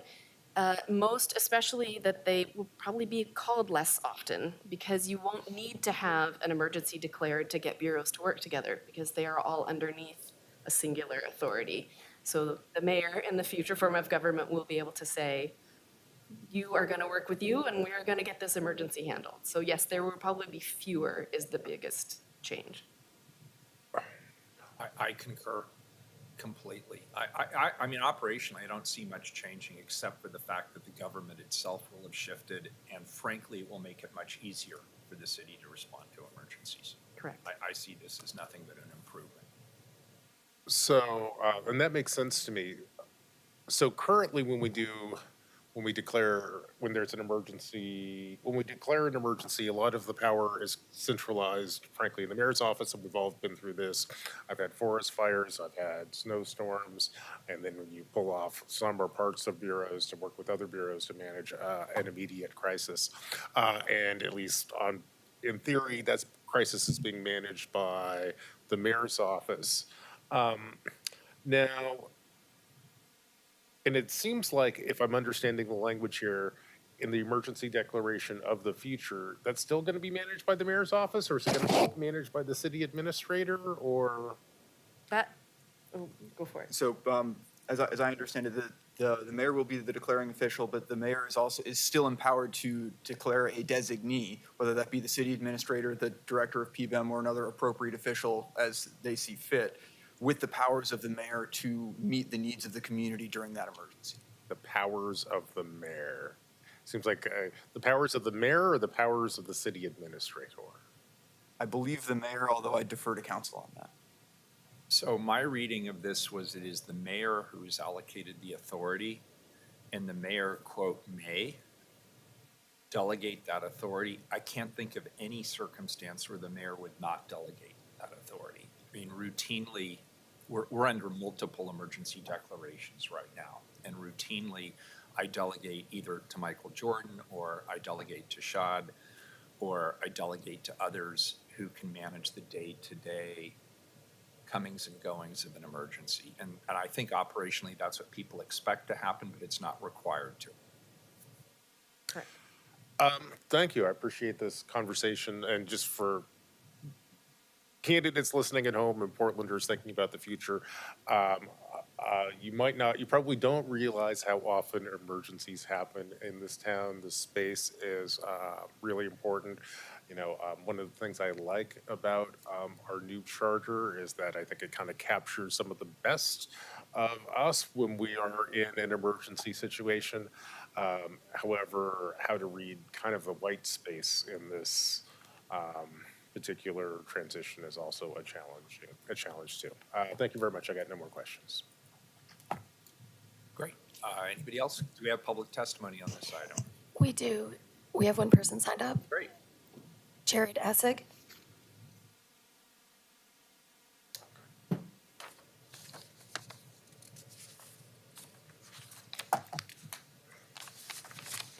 Good afternoon. Welcome. Good morning, Mayor, Commissioners, Office of Emergency Management, and citizens of Portland and Multnomah County. Thank you for this report. However, unaddressed in the proposal is emergencies of a non-natural nature.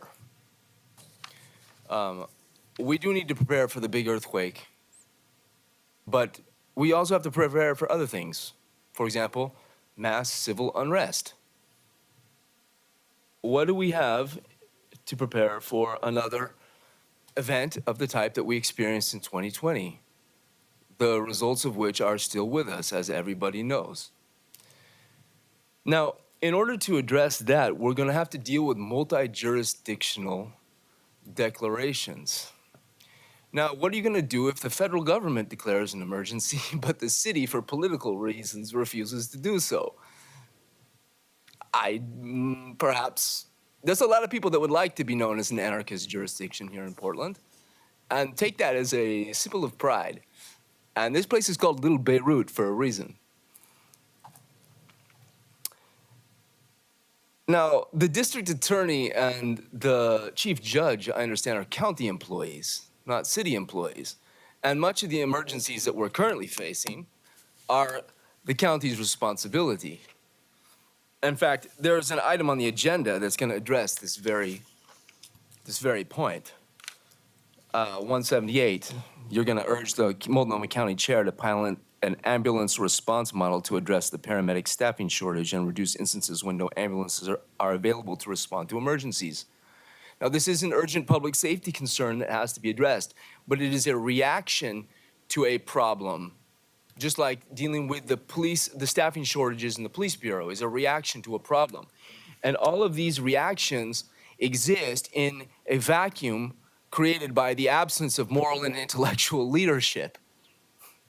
That's why they exist. And that's why we have to prepare for the next one. Now, I'm going to propose a much broader emergency response that's going to include a declaration on the county and state level.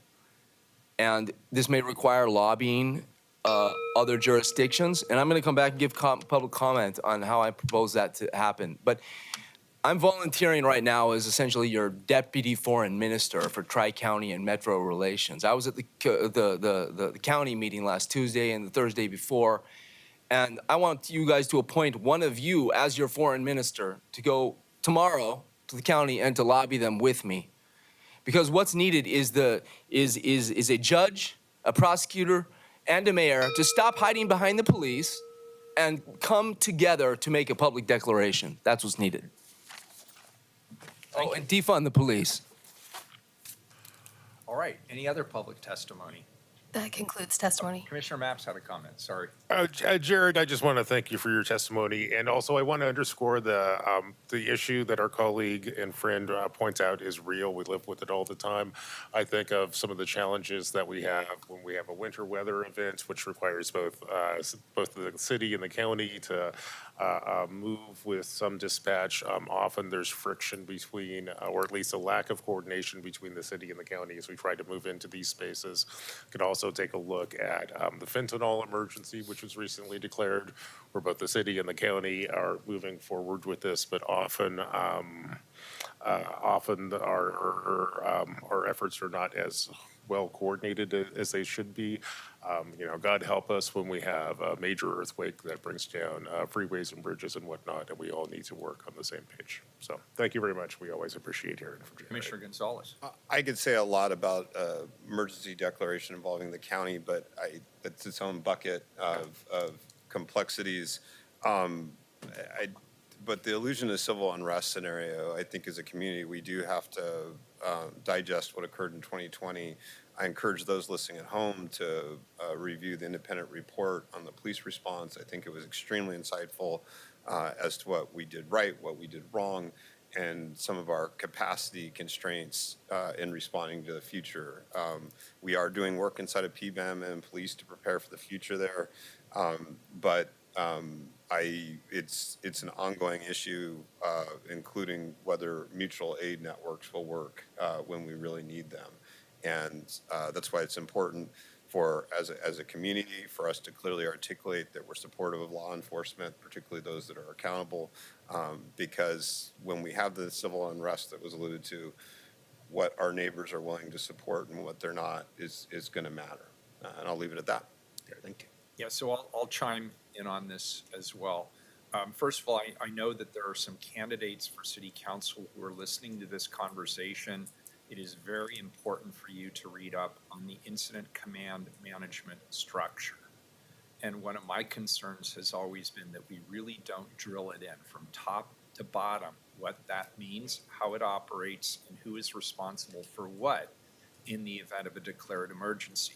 Emergencies can be declared at all levels of government simultaneously, either for the same emergency or for completely different emergencies, and that matters.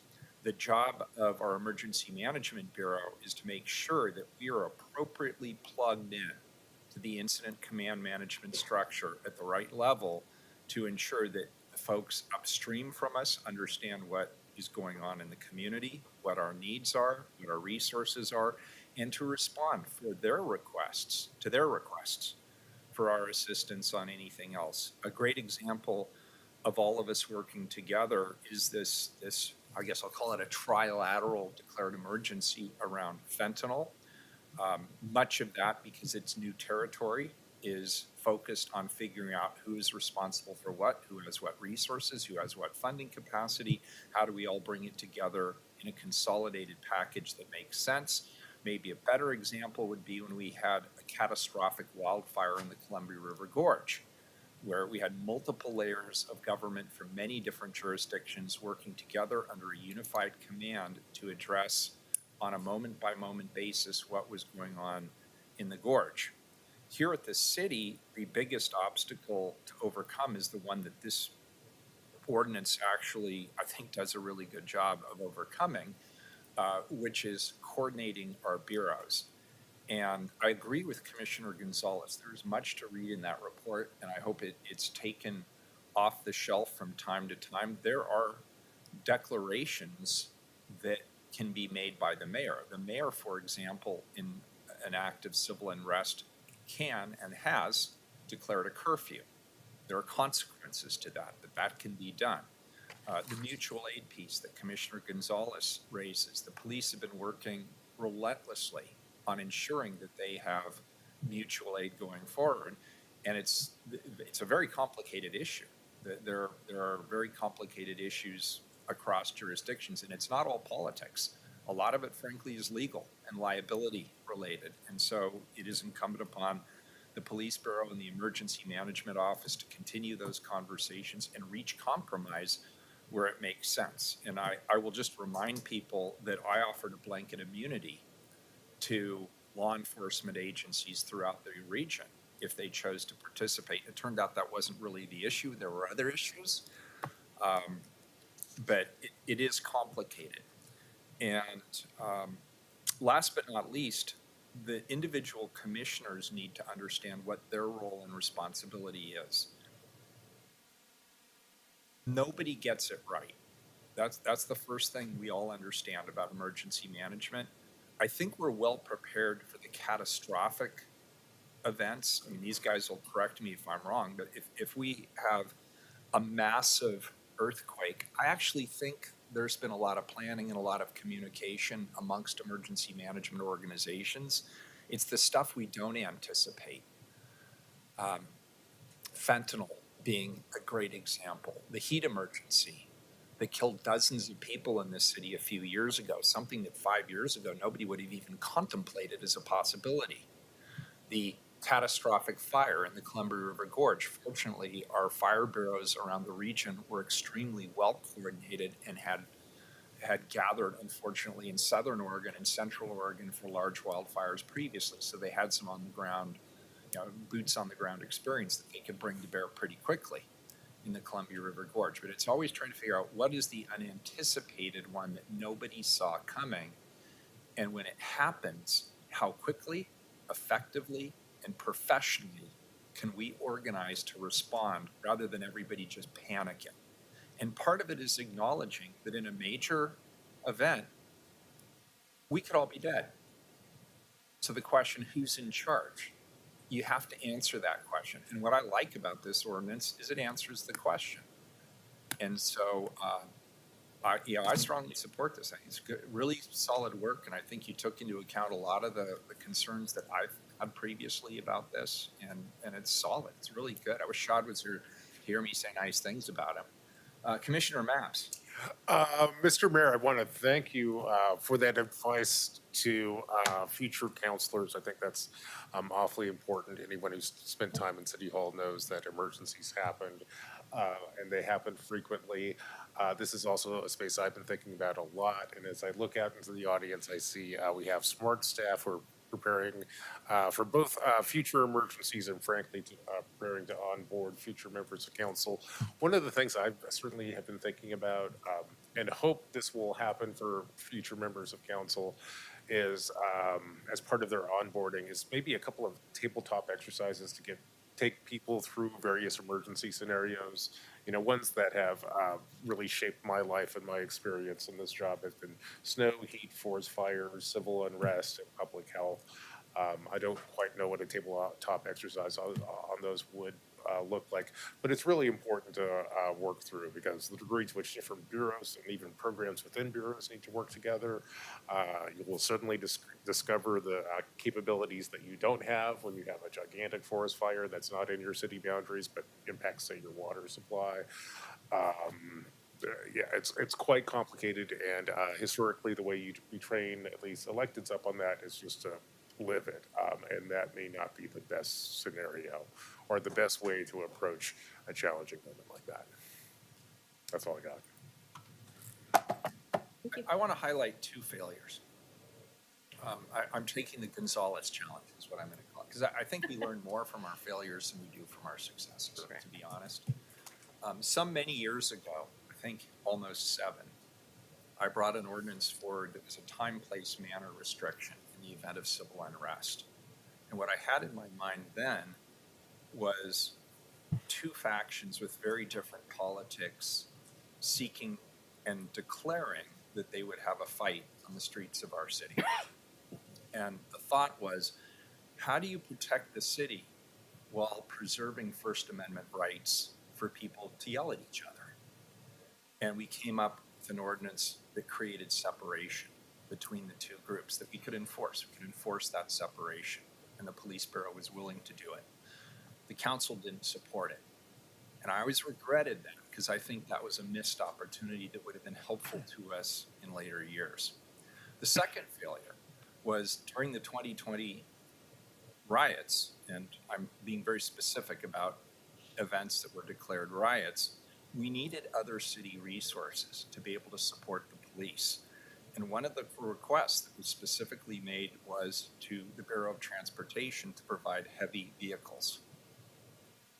And that request was denied by the commissioner in charge. And I acknowledge the commissioner had that right under our city charter to come to an independent decision that that was not the right thing to do. But it created this really weird in the field situation where we were managing an active riot and we're all having debates as city commissioners about how we're going to approach this when the police and the people out there on the streets are saying we need this and we need this and we need this and we need it right now, and we weren't able to provide it. And that's where I think our city structure tripped us up a bit. And so I again, that by way of pointing out a failure to say, I think what you're proposing is a very, very strong and important step in the right direction. But enough of me. This is a first reading of a non-emergency ordinance. Was there any public testimony? I don't think there was. No, just one. So And we're we got it. concluded. Okay, Justin already did it. Okay, this is the first reading of a non-emergency ordinance, moves to second reading. Thanks. Thank you. Thank you, Commissioner Gonzalez. Appreciate it. 173. Appoint members to serve on the Police Review Board for terms to end February 21st, 2027. Colleagues, before us today is a request to appoint 4 new members to the Police Review Board. The Police Review Board is comprised of community members who are included in the disciplinary process when officers are investigated for misconduct.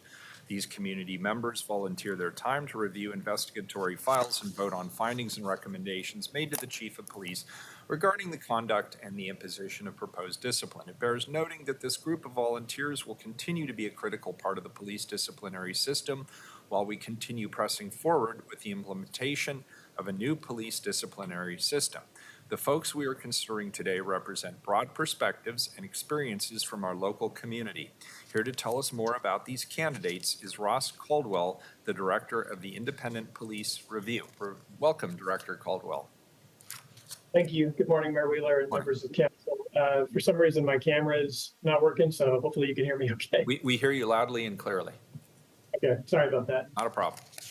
My name is Rick Caldwell, and as you said, I'm the Director of IPR. Today, I'm asking you to consider the appointment of 4 community member volunteers to the PRB. As you all know, the Police Review Board makes recommendations as to findings and proposed officer discipline to the Chief of Police. They also make recommendations regarding the adequacy and completeness of investigations, which is very important. And they can make policy or training recommendations to the police chief, which can also be very important because they actually see critical incidents such as officer-involved shootings closer up than other community members are able to. The Independent Police Review recommends for appointment the following community volunteer members: Leslie Brunker, Matthew Carter, Joe Van Wardenberg, and Pastor Robin Weisner. Their biographies and statements of interests are provided as part of this report. And these community member candidates applied, were thoroughly interviewed, and then recommended by a selection committee consisting of IPR and professional standards and internal affairs division employees at PPB. These community member volunteers are a critical part of our current police accountability system, and they provide important feedback from a civilian perspective to the police bureau. We ask the council approve the appointment of these 4 community members to serve on the PRB. And just as a side note, we hope that these are 3-year terms, so we hope that these volunteer terms will get us through to the new accountability system that is currently being developed. That's all I have. Thank you so much. Please ask any questions that I can try to answer. All right, thank you, Ross. Commissioner Gonzalez. I'm not sure if this is for the mayor or for Ross, but for these appointments, how do we envision this working with what PAC has done? And is there opportunities to combine boards? When I look at the good work of FitCog, what PAC is doing, and police oversight, I guess maybe I start with you, Mayor. I mean, what's your thought on the long-term right amount of boards in this area? Oh my God, you don't want my opinion. You really don't. We can take it offline, but I'm genuinely curious. I'll defer this to Ross, but look, when it comes to police accountability and oversight, we have many different boards, and we have lots of community engagement. We have different institutions that are involved, and for a process to be effective, it has to be just, and it has to be seen as just, and it has to have credibility and support in the community. And at every step of this process, I have let it be known that as we create this new police accountability oversight mechanism, if you will,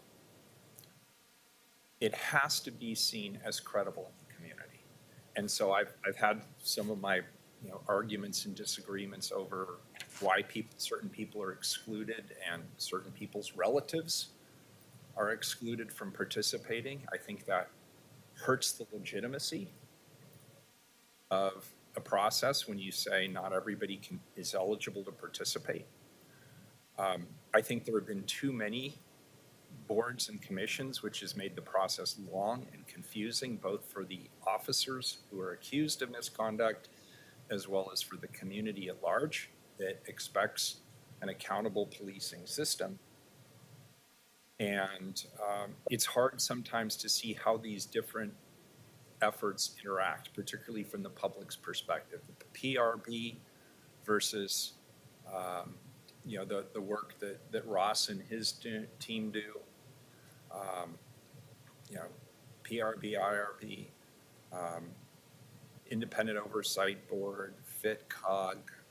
In the eyes of the public, I think it can get very confusing very quickly. So I'm not solving any problem here. I'm simply reiterating points I've made for many, many years. And I hope that this process moving forward is an opportunity to start streamlining and bring together some of these disparate oversight boards and frankly speed the process up. One of the great killers of legitimacy is time.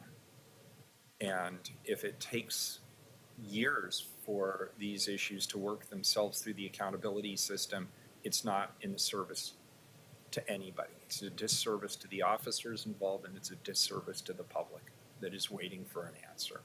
So you asked for it, there it is. My ramble of the day. Ross, what do you think? Say something to save me.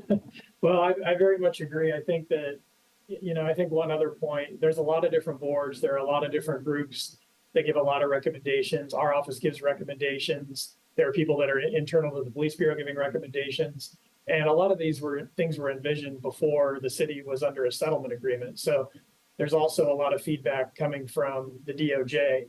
And I think forgot about that. I didn't even mention that.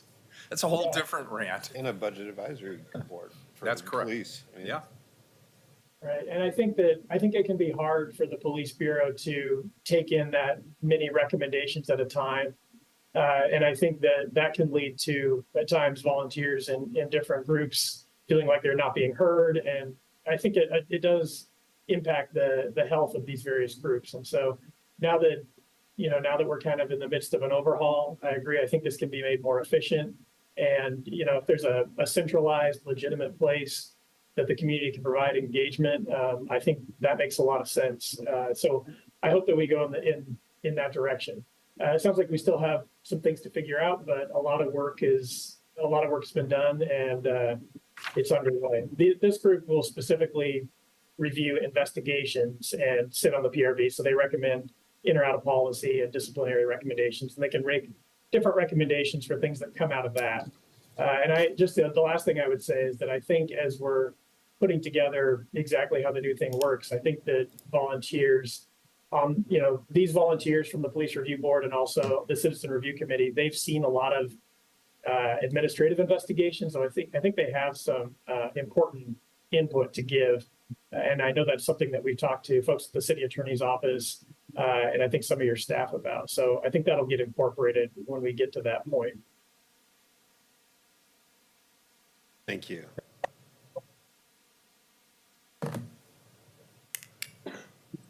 Great. Any further questions? And I already asked you about whether we had public testimony. You did not. We do. We have 4 people signed up. Oh, great. The first is Addie Smith. Welcome, Addie. Hi, thank you. Can everyone hear me okay? We certainly can. We can see you as well. So I've talked to you guys before about the concerns that I have had with the Meade Center or the Department of Community Justice. I've talked to you guys before about concerns that I have had with racism and discrimination from not just judges in Multnomah County Circuit Court, but judges in Washington County Circuit Court. And I don't think that you guys are really communicating with your colleagues in the legislature. And I'm a Democrat, and we've got an election coming up. We're going to have elections coming up from local level all the way up to the White House. And I don't think that Black people in this state I don't think our votes are being taken seriously. And that's going to be problematic for you guys. That's going to be problematic for President Biden, who is literally committing a genocide. But I want to speak directly to what I signed up to testify about. And I'm going to come in person because you guys need to see me. I am not from Oregon. And I feel like the Black people in Oregon that are from Oregon that have been here are completely different and have a completely different perspective of the world, of this nation, than Black people who are from other parts of this nation, say the South or say California. It's almost like they have been blinded or sheltered from the systemic racism that Oregon has. Oregon is one of the top 3 in the nation in racism and discrimination. California, Washington State, and Oregon are overtly and it's just so disgusting. And people, the media doesn't even talk about it. And it happens. And it's because it's suppressed by the media here that it doesn't make it to the national media. But I want to say to Ross, and I want to say to all of you, that if there is not a Black person that is on that police board, then scrap it. You need someone Black on that board. I'd like to nominate myself. I don't know how the nomination process started. I don't know how I missed the opportunity to be on this board. But if there are no Black people on the board, you need to scrap it. There needs to be some diversity on the board. And one of the biggest killers of legitimacy in Oregon, for example, is racism and discrimination. So you guys need to make sure either someone Black or I nominate as tribute is on that board. Otherwise, I am going to be one of the main people saying that this is a failure. All right, thank you, That's Addie. all I have to say. Appreciate it. Thank you But for I your will be at the perspective. next board meeting in person because I don't think that, I think that you guys like to say a lot of political talking things that get you maybe elected for the next or maybe Not provide me. a I definitely don't want to get elected again. Well, I don't think you're running again, but That's whatever the case may be, it's not funny because see, we aren't protected. Our kids aren't protected. One of the things that I tell people, give me just 1 second, please. One of the things that I tell people all the time is the reason that gun violence is still prevalent in this country, it is not because of the politicians. The politicians have always shown us who they are. It is because of the voters. The voters continue to elect the politicians. It's not funny. I don't know if you guys cut me off or No, what. we're still This hearing you. red thing in front of my face. But it's not funny. And Black people should not have to be. Portland is what, number 5 with the Portland police in terms of racism and discrimination for Black people in Portland. It's disgusting. All right, And it Addie, is thank not funny. you. You've made your point extremely well, and we look forward to seeing you in person next time. And we hear your admonition that you want to see diversity on that board, and I think you'll find we all agree with you. Thank you for your testimony. I think she disappeared. Oh, well. Next individual. Next is Dan Handelman. Hi, Dan. Good morning, Mayor Wheeler and Commissioners. Can you hear me okay? Loud and clear. Great. My name is Dan Handelman. I use he, him pronouns. I'm a member of Portland Cop Watch. We have no objection to the 4 people being nominated for the Police Review Board civilian pool, but their appointment raises a number of issues. For instance, the last records we can find of people being appointed to the PRB for 3-year terms were for September 2019 and February 2020. It's not clear how many, if any, of the 14 people appointed back then have continued and or whether their terms are not being formally extended due to procedural issues. If none of the circa 2020 PRB members are continuing, that means the entire pool of people to volunteer for police review boards to look at possible officer misconduct up to and including deadly force cases now consists of only the 6 members of the Citizen Review Committee. There will only be 10 volunteers total after you accept this report. That's not adequate. The deadly force cases we have heard can contain over 1,000 pages, and the community volunteers must read every one of those pages. The rest of the PRB is made up of 3 or 4 paid Portland Police employees and a paid IPR staff person. The recruitment announcement for the PRB and CRC members went out at the end of June without a deadline attached. I had long since forgotten about this effort since it was almost 8 months ago. As we await the creation of the new Community Board for Police Accountability, it's important to keep the current system going in order to ensure, to the extent possible, that officers are held accountable and, yes, sometimes cleared of wrongdoing. The Police Review Board is also required by City Code to put out 2 reports each year. The second for 2023 was released on December 27. These reports have become increasingly frustrating to read, with the gender of involved persons, precincts, and even the dates of the PRB hearings and issued memos redacted. What's the point of doing that? To their credit, the PPB has been including the dates and locations of deadly force incidents in the reports, but again, inexplicably not including the names of the community members shot at, even though the Bureau has an entire section of their website that includes that information. It feels as if the Police Association contract requirement to avoid embarrassment is making the city so afraid to publish any useful information as to render the reports almost meaningless. This overcautiousness is of great importance as the city attorney has taken its watered-down version of the Police Accountability Commission's proposal for the new board behind closed doors to negotiate it with a bargaining unit of under 800 people whose actions affect the 630,000 people who actually live in the city. The public must be involved and informed about any changes being considered to further weaken the new oversight system. On February 7, Deputy City Attorney Heidi Brown briefed the Citizen Review Committee about the new system, but most of her nearly hour-long presentation and Q&A reverted to the same theme. I can't really talk about that because of the negotiations. Well, that's nonsense. We're the public and we're stakeholders. Ms. Brown gave a nod to the public input that came in during the month after council vote in November, but gave few specifics of what might be reconsidered.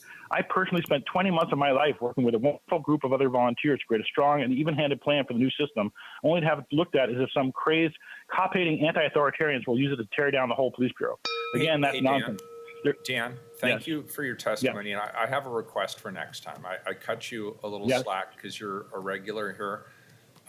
But you didn't really testify on the matter at hand. And I do hold people to that standard, so I'd ask you when you come back next time, please testify on the issue at hand. I realize there's a lot of other issues you're involved in, and I appreciate your involvement and knowledge, but please, going forward, if I give you slack, then other people wonder why I haven't given them slack. So let's stick to the knitting. I hear you, Mayor Wheeler. I just want to point out there's no public meetings of the Police Review Board. There's nowhere else to have these discussions about the Police Review Board. Well, or the you contents of the can report. sign up for This is the public only- testimony like everybody else. That's how you can do it. And then you can come here at the very beginning of our council session and give your testimony. So thank you for your testimony. Well, we're also hoping that the nominees will hear our testimony as they get prepared to be part of this board. Fair enough. Thank you, sir. Next individual, please. Next, we have Philip Chachka. Hi, Philip. Hi, my name is Philip Chachka. I'm also a member of Portland Cop Watch. I echo Dan's comments that we do not object to the appointments made today. Thank you. Is there anything else? Can I continue? If you keep it to the testimony, you heard my I conversation. just started my testimony. All right, let's hear it. Okay. Yeah. On the topic of the structure of the PRB, the city wants to let the police nominate members of the new oversight board. On the topic, the Police Review Board has also been called out repeatedly by the compliance officer in the U.S. DOJ reports for not examining the tactics of office used by officers, looking at performance issues instead of force issues and more. Of course, we really can't speak to those issues since the meetings are closed to the public. We are hoping that I'll go back to we closed by urging the 4 new members to work with the Citizen Review Committee, which meets almost every month, but hasn't heard any appeals since 2021, to hold a public meeting where the PRB volunteers discuss the semi-annual reports. They do not have to divulge any confidential information, but they could at least discuss the process so that people understand what's happening in the meetings. Thank you. Thank you, Philip. Love the painting to your right, by the way. It's pretty awesome. Next individual. Edith Gillis. Edith, welcome.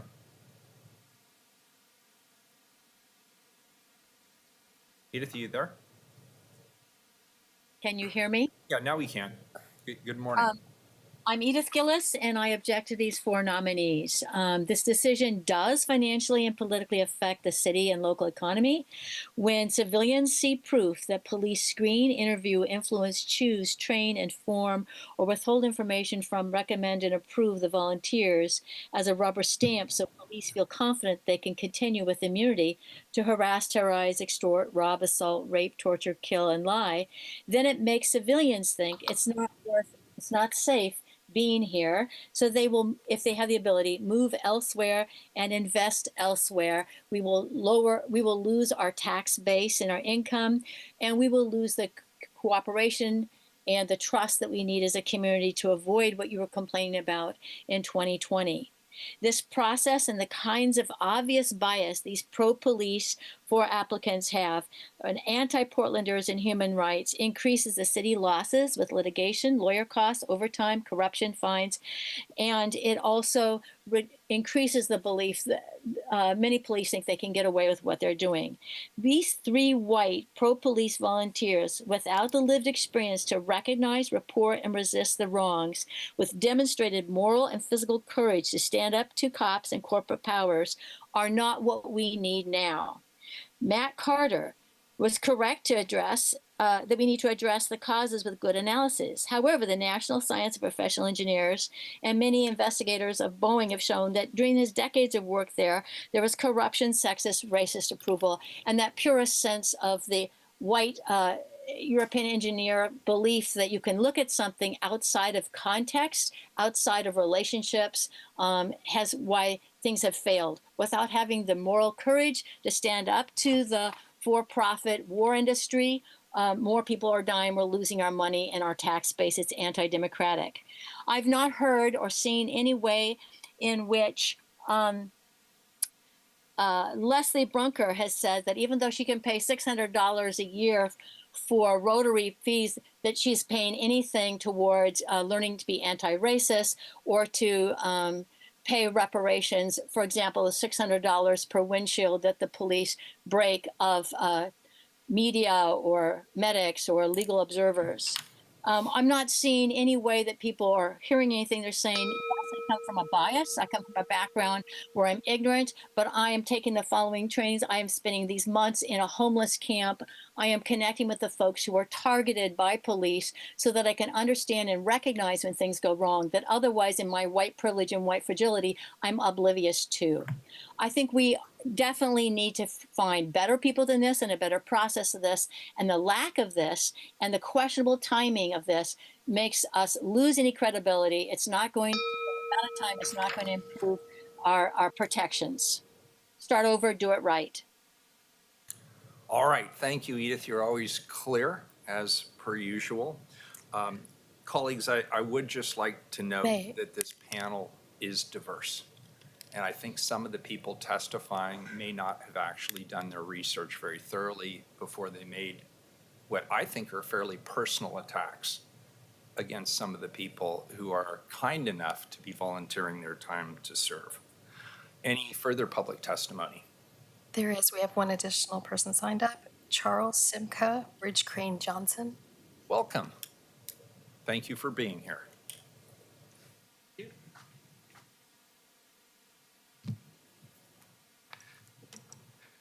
Good morning. I'm Charles Simca, Bridge Crane Johnson, and I was glad that before the testimony ended, your staff was able to save you with a little reminder that among the things that still exist in the universe is the United States of America versus the city of Portland, a long-running legal situation where the United States Department.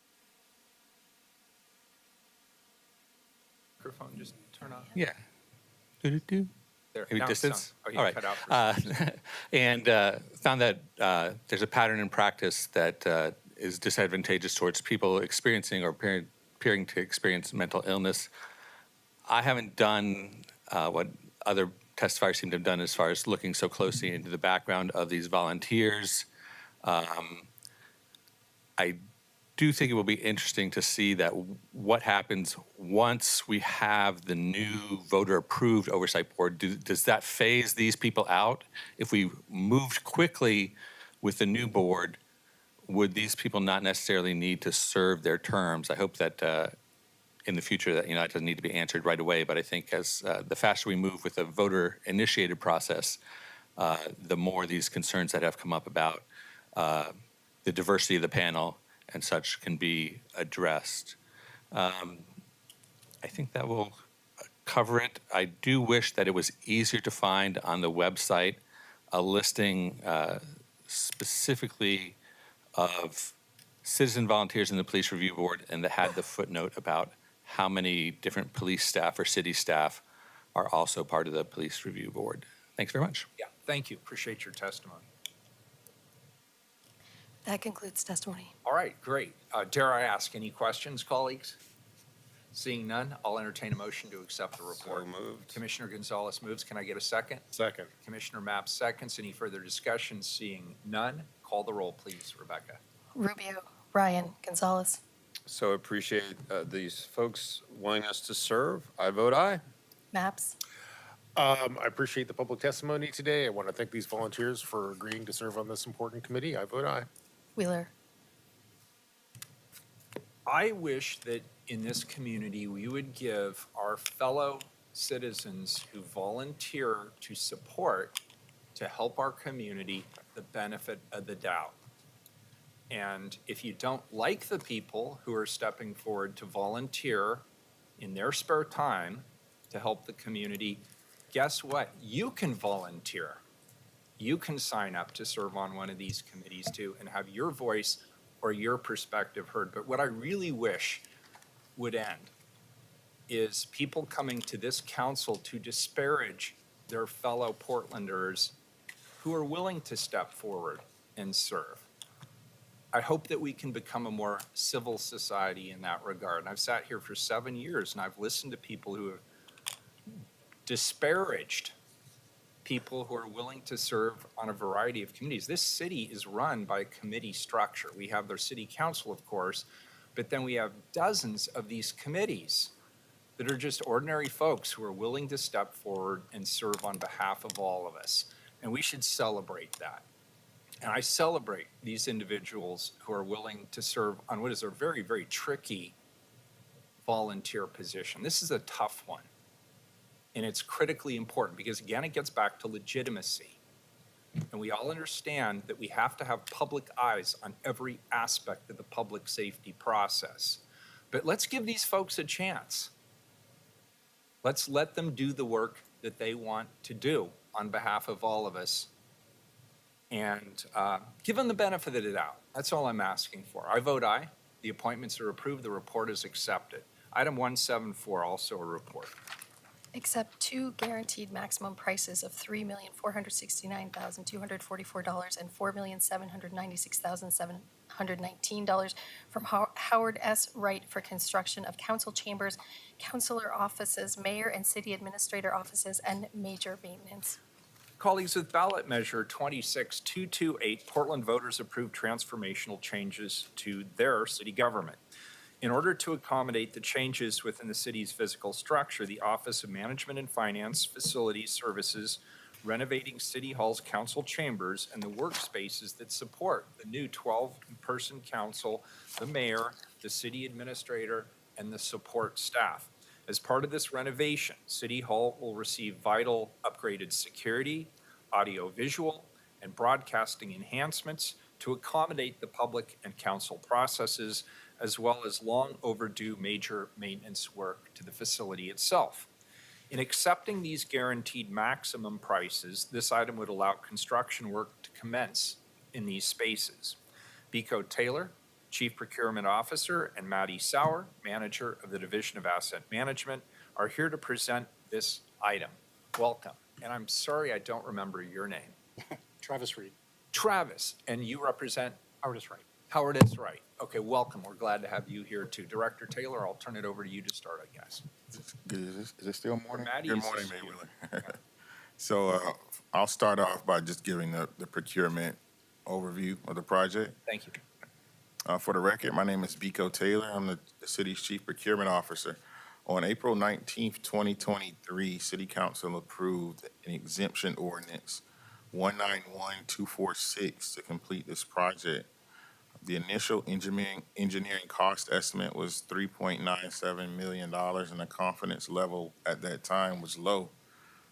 There was a notice of public hearing and advertising for this project in the Daily Journal of Commerce on April 5th, 2023. On May 4th, 2023, Procurement Services issued the request for proposal officially. Proposals were due on June 1, 2023. and in total, we received one proposal for this project. The evaluation committee selected Balfour Beatty Construction, doing business as Howard S. Wright, as the highest scoring proposer. On this project, the city's regional workforce equity agreement goals did apply. That's a 25% co-bid participation goal. For the record, Howard S. Wright presented a plan that has 11.4% minority participation, 11.4% women participation, and 1.8% veteran-owned business participation.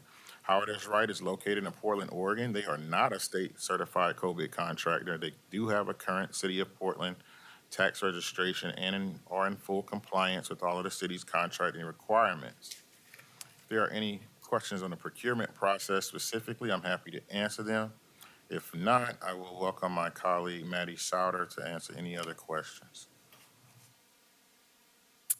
Good morning, Council. I know that this has been a long road to get here, so we provided in advance some slides to speak to the nature of the overrun. Big thank you to the Council Clerk for getting them up since my Zoom just decided to update. So you can advance to the next slide, please. Just as a reminder, there have been a couple of enemies working against this project the entire time. The primary one being the exceedingly compressed nature of the construction schedule. And effectively what this led us to is having to do the initial budgeting for this project prior to actually having a full-fledged architect on board and also the CMGC contractor. And as a result, the budget that we submitted was informed, but it was a little bit of a guesstimate, and we've been working our way through the programming for the entirety of this process, along with the CMGC process itself.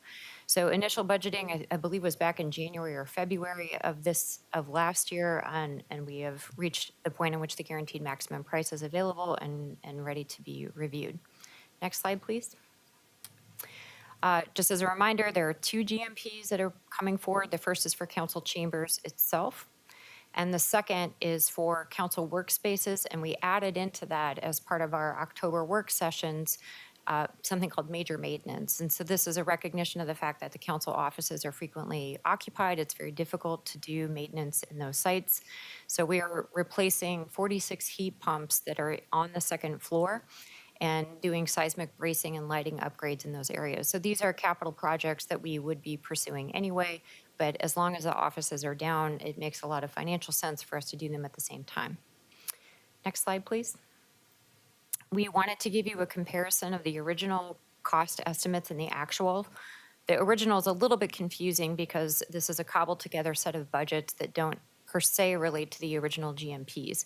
So GMP 1 for council chambers is as it was, as this council offices, but we added in here something that was not originally in the GMP, which is the mayor city administrator's offices. So these were in the budget, but they weren't in the GMPs, and without a program, this was our estimate of what that work would cost.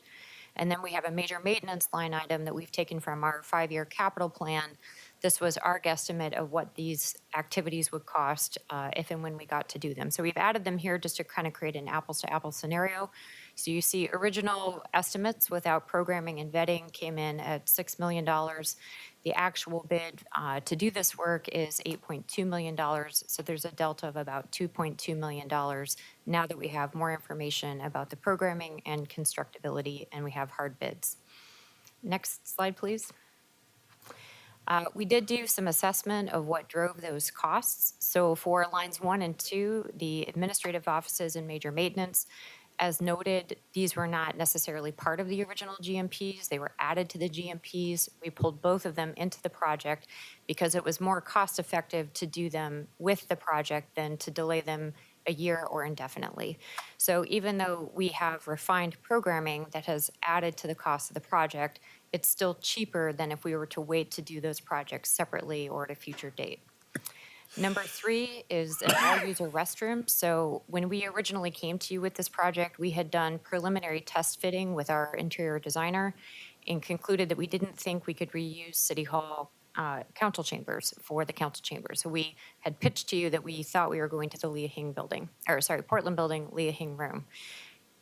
We ended up discovering with the onboarding of the architect that we could reuse City Hall. It was overall a much preferable option because we didn't have to deal with certain broadcasting elements, and we weren't going to have an ongoing cost duplication for operations and maintenance dollars of our security profile at both buildings. So we were consolidating all security at one building and able to save almost $500,000 a year on security costs. However, in using City Hall, we also have a one-time cost increase of about $500,000 for all user restrooms. So this is a code requirement that we triggered because of the volume of work that we're doing at City Hall.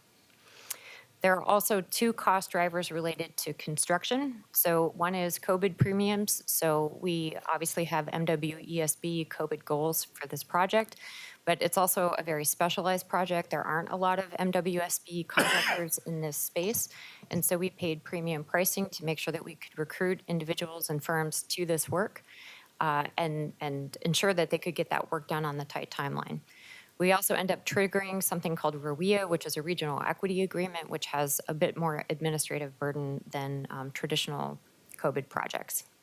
And then last but not least, we did denote that if we delay the move out of offices and separate the projects really in any way, that there would be a price premium that we would pay for certain contractors who are doing work at the beginning of the project. We did note that that would be very expensive if we delayed offices an entire year.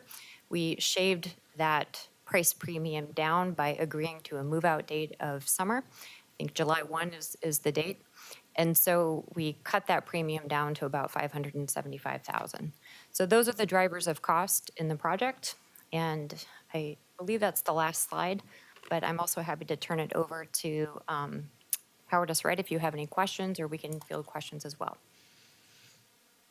Colleagues, any questions at this point? Commissioner Maps? Quick question. Can we go back to the slide that shows the timeline? Yeah.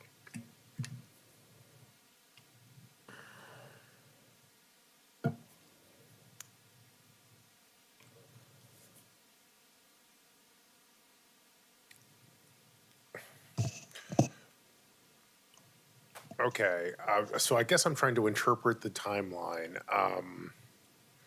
So we're here, as the red font indicates. And when's the construction going to be done? Maybe that's Done? yeah. The goal is to have it done, I think, you tell me. At the beginning of December, At the beginning of December, so. including all commissioning and testing. Okay. I think that's all I have. Very good. Any further questions? Do we have public testimony on this item? We do not. All right, this is a report. I'll entertain a motion to. So approve the moved. report. Commissioner Maps moves. Can I get a second? Commissioner Gonzalez? Seconds. Any further discussion? Seeing none, please call the roll. Rubio, Ryan, Gonzalez.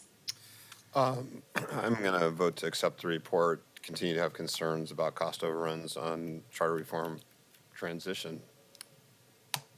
Maps. I appreciate all the work that's gone into getting us to where we are today, and I appreciate the presentation. I vote aye. Wheeler. Aye. The report's accepted. Item 175 carried. Item 176, accept Oh, bid and of. thank you. Yeah. I forgot to say thank you. Yeah. Sorry, go ahead. 175. Excuse me, item 175, accept bid of $4,792,499 from James W. Fowler Co. for the Stark Trunk Rehabilitation Project. The Bureau of Environmental Services needs to rehabilitate 1,800 feet of deteriorated large diameter combined sewer pipes in the Central East Side Industrial District. These repairs will increase the sewer's resiliency, extending its service life for 60 years or more, and it'll help prevent sewage releases into building basements and streets. Chief Procurement Officer Biko Taylor is here to describe. Welcome, Biko. How are you Thank you, today? Mayor Wheeler. On December 14th, 2022, City Council approved an ordinance. That ordinance was 191104. Originally, the engineering estimate was $5,266,000, and the confidence level was high. Procurement Services issued the invitation to bid on November 9th, 2023, with a due date of December 19th, 2023. In total, we received one bid for the project, so the market was not, they didn't respond as vigorously as we had liked. James W. Fowler was the apparent low bidder and is the recommended awardee. Their bid came in at $4.792 million, and that was 9% below our original estimate. The city's 20% aspirational goals did apply, and I'm on the record as saying that we did not make that goal in this project. James Fowler will perform 81.5% of the project. 10% will go to co-bid certified contractors, and 6% will go to non-certified subcontractors. A note from the general contractor, the participation is low due to the specialty type of pipe work. And Fowler is really one of the few subcontractors qualified to perform the spiral wound lining work. I'm not familiar with that term. However, Olson Concrete Construction is on the project, and they're a Washington State firm, and they're in the process of fulfilling their co-bid certification on the project, which will add up roughly 3% co-bid certification to this project. A few notes on James W. Fowler. They are located in Dallas, Oregon. They are not a state COVID certified contractor. They do have a current City of Portland business tax registration and are in full compliance with all the city's contracting requirements. This concludes my presentation on the procurement process. If you have any further questions, I do have my colleague online, Amy Dunning from BES, to answer questions as well. Great. Colleagues, any questions? Do we have public testimony? We do not. All right, this is a report. I'll entertain a motion. So moved. Commissioner Maps moves. Second. Commissioner Gonzalez seconds. Any further discussion? Seeing none, please call the roll. Rubio, Ryan, Gonzalez, Aye. Maps. I want to thank BECO and procurement for getting us to the point where we are on this project. This is a part of town that I know quite well. We got lots of great anchor businesses in this area. It will help. This work will help keep those businesses dry and operating, which is why I'm really glad to vote aye. Wheeler, Aye. Reports accepted. 176, a report. accept bid of James W. Fowler Co. General Contractors for the Selwood Sanitary Sewer Extension for $6,736,437. The Bureau of Environmental Services needs to construct the sanitary sewer extension in the Selwood neighborhood to resolve the non-conforming sewer status of properties that do not currently have direct access to sanitary sewer. This contract would authorize the build of approximately 7,200 feet of mainline sanitary sewer pipes, as well as 153 individual property sewer laterals. Chief Procurement Officer BECO Taylor is still with us. Greetings. Thank you, Mayor Wheeler. On April 12, 2023, City Council approved Ordinance 191239 to complete the Selwood Sanitary Sewer Project. At that time, the engineering estimate was $7.9 million even, and the confidence level on that estimate was high. On December 21st, 2023, Procurement Services issued an invitation to bid. On November 16th, 2023, Procurement Services issued the invitation to bid. The due date for the invitation to bid was December 21st, 2023. In total, we received 5 bids. James W. Fowler Company was the apparent low bidder and is the recommended awardee. Their proposal totaled $6,736,000, which is 14.7% under the engineering estimate. We do have a standard 20% aspirational goal on this project as well. James W. Fowler will perform 70% of the work roughly. 21% approximately will go to certified co-bid contractors. 10.2% will go to non-certified contractors. James W. Fowler is located in Dallas, Oregon. It is not a state co-bid certified contractor, and they do have a current City of Portland business tax registration and are in full compliance with our contracting requirements. That concludes my presentation on procurement. I have a BES project manager on the line, Melanie Gualatunia. If you have additional questions on engineering estimates and et cetera. Any further questions on this? Seems both reasonable and necessary. Do we have public testimony? We do not. I'll entertain a motion to accept the report. So moved. Second. Commissioner Maps moves. Commissioner Gonzalez seconds. Any further discussion? Seeing none, please call the roll. Rubio, Ryan, Gonzalez, Aye. Maps. I want to thank Director Taylor and Procurement for helping us get to the point on this particular project. I remember this project quite well. It's going to play an important role in upgrading the sewer services in the Selwood neighborhood, which is one of the many reasons I'm glad to vote aye on this. Wheeler. Aye, the report's accepted. Thank you, Director Taylor, well done. Item 178, please, this is a resolution. Urge Multnomah County Chair to pilot an ambulance response model to address paramedic staffing shortages and reduce instances when no ambulances are available to respond to emergencies. Commissioner Gonzalez. I first want to check with my staff. We're actually a little bit ahead of schedule, so I want to make sure. Do we have everybody here? Okay, so we're good to go. I'll dive right in. Colleagues, this resolution from Portland Fire is calling on Multnomah County to pilot a change from 2 paramedics per ambulance to 1 paramedic, 1 EMT. Nationally, we are facing a severe paramedic shortage. Locally, educating future paramedics was halted for 2 years during the pandemic. We have increasingly felt the effects of this crisis. Our community's public safety system is getting crushed by this shortage. On most days, Multnomah County reaches level 0. There are no ambulances or crews available to help or transport Portland's most vulnerable and seniors aging in place. There are no ambulances available for people experiencing perhaps the scariest experience of their lives. These are our grandparents, parents, infants. This problem is delaying arrival time to emergency rooms, and it is simply unacceptable. Time is of the essence. The time for planning has passed. The time for action is now. Enough workshopping ideas, enough discussion about plans, enough pushing this issue further into the future. Portlanders cannot afford to wait. Multnomah County residents cannot afford to wait. We owe our residents something simple: speedy and reliable transport to the emergency room. Multnomah County remains AMR's sole operating jurisdiction, mandating 2 paramedics per vehicle, at least as far as we can find. All of AMR's other 266 jurisdictions, each of our surrounding counties, and most other major cities in the United States follow a 1-on-1 staffing model. I want to make something clear. We don't dispute that a 2 paramedic model may be the gold standard. And yes, something we hope the county can work back towards in the future. But we are currently in a situation where that's not feasible. Portlanders can't afford to wait years for a fix. The county's ambulance provider, AMR, has laid out 2 roads forward: having all 50 ambulances staffed regularly, providing speedier care and transport to Portlanders within 90 days by piloting this 1-on-1 model, or a near collapse of all basic ambulance functions in the region.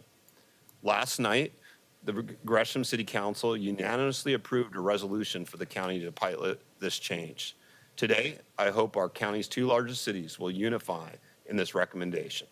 Here to discuss the impacts that the status quo has had on our city-level first responders is Portland Fire's Chief Ryan Gillespie and Gresham's Fire Chief Scott Lewis. Chiefs, please take it away.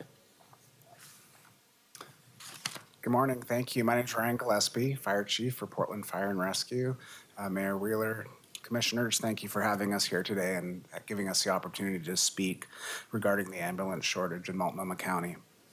Portland Fire and Rescue brought this critical ambulance shortage to Multnomah County's attention in early 2023, and we have yet to see a substantial improvement.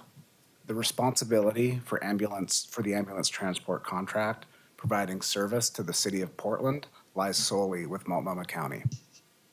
Level 0 incidents, where a medical call is dispatched but no ambulance is available, have occurred intermittently for years, but over the past year have become the norm. In 2023, there were almost 15,000 level 0 incidents, with a daily average of over 40 level 0 calls. These are emergency calls where no ambulance is available to be dispatched. As first responders, we see firsthand the consequences to the community when the only contracted ambulance service provider in the county cannot provide transport to critically ill or injured patients. Over the past several months, Portland Fire and Rescue has been forced to transport critical patients to the hospital in the back of fire apparatus, SUVs, buses, and police cars due to no ambulances being available. members of Portland Fire and Rescue have been forced to make difficult patient care decisions. I would like to share some of those specific examples. Engine 9 recognized that a patient was suffering from an acute stroke and required immediate specialty intervention. AMR was at level 0. Engine 9 ultimately transported the patient to Portland Providence emergency room.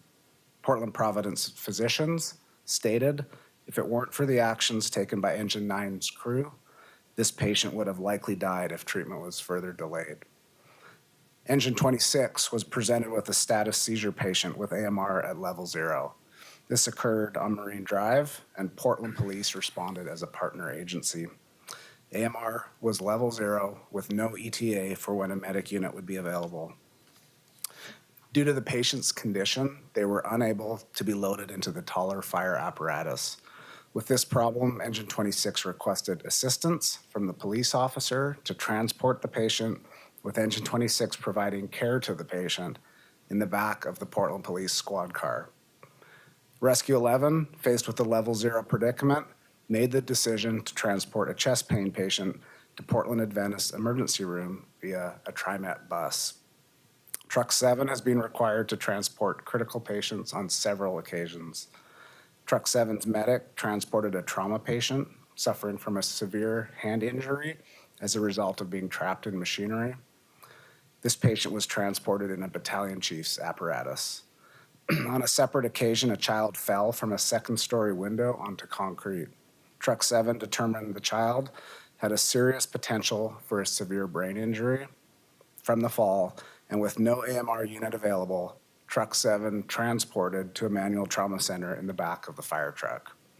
Most recently, during the winter storm, Engine 18 in southwest Portland faced a dire situation that unfortunately ended with the death of the patient despite being transported to the hospital by Engine 18.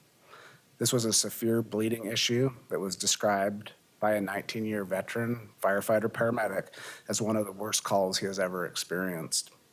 Engine 18 made every attempt to obtain an ambulance, including requests for a Washington County ambulance, which was denied based on dispatch and AMR protocol. Finally, during the storm, a Portland firefighter suffered significant leg fractures while operating at a residential fire.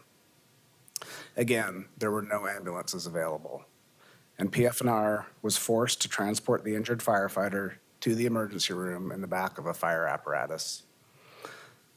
The practice of Portland Fire and Rescue transporting patients is extremely unsafe for the patients and for the firefighters providing medical care, as these vehicles are not licensed nor set up to transport critical patients.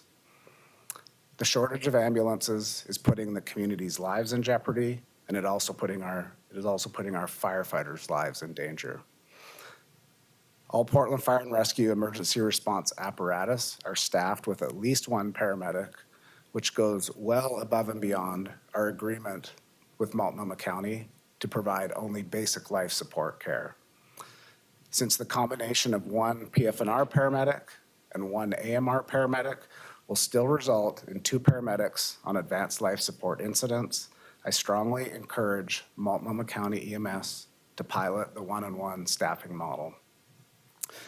This crisis has gone on for too long, with a short-term solution being proposed by those of us doing the work on the streets.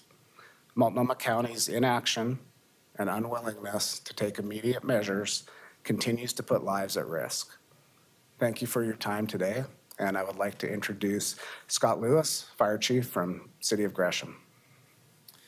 Good afternoon, Mayor Wheeler, members of the commission. Thank you for the opportunity to be here today. Thank you, Chief, for being here. Our experiences with the extended response times very much mirror those that were described by Chief Gillespie here before you. We provided some similar examples to the Mayor Stovall and members of Gresham City Council last night, so I won't repeat those here today. But as Commissioner Gonzalez mentioned, they voiced unanimous support for a very similar resolution last night at their council meeting. The further east you go, the longer the response times extend. The location of hospitals, with the exception of Mount Hood Medical Center, are all towards the center of Portland. Oftentimes, those patients that we interact with come back further this way, thus exacerbating the response times. Our critical patients are still transported to OHSU and Emmanuel, often from much further east, much longer response times. These extended response times occurred in the Gresham response area months ahead of the other zones as identified by Multnomah County EMS. In our view, it's closer to 2 years that we've been in this crisis, not the one referenced by Multnomah County EMS. In our last firefighter recruitment, we had 8 paramedic applicants. We were able to process 1 to being hired. All fire departments, Portland, us, Vancouver, and those big fire districts around us, are competing with AMR for the same limited pool of paramedics. This is a real shortage. This isn't something that's made up to avoid hiring paramedics. To date, no one from the chair's office or county EMS has reached out to me as the fire chief of the second biggest fire department in the county to have a discussion about ambulance response times or a recommendation, a process to improving them. They've been silent on the measure, at least to my office. In my opinion, the chair's 4-step plan released yesterday, again, does nothing to improve ambulance response times and further kicks the can down the road with no end in sight. Same as Portland, we staff an engine and ladder truck with a paramedic. On critical calls, we are dispatched at the same time AMR is and frequently arrive first, thus putting 2 paramedics on the scene. There may be a time when something went haywire with the patient's description of the injury, the illness. BOEC didn't glean the information to define something as a critical call, and AMR may be dispatched alone with their single paramedic.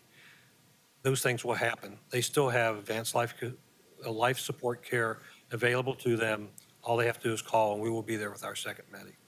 In my 21 years with Gresham and 20 years before I came here as a paramedic, I have not once seen an ambulance crew member get in the back where the firefighter drives to the hospital. That second paramedic always, during transport, is the driver of an AMR ambulance. With that, we thank you for your time and your consideration for your resolution this afternoon. So Mayor, we also have some additional invited testimony from AMR and Multnomah County Commissioner.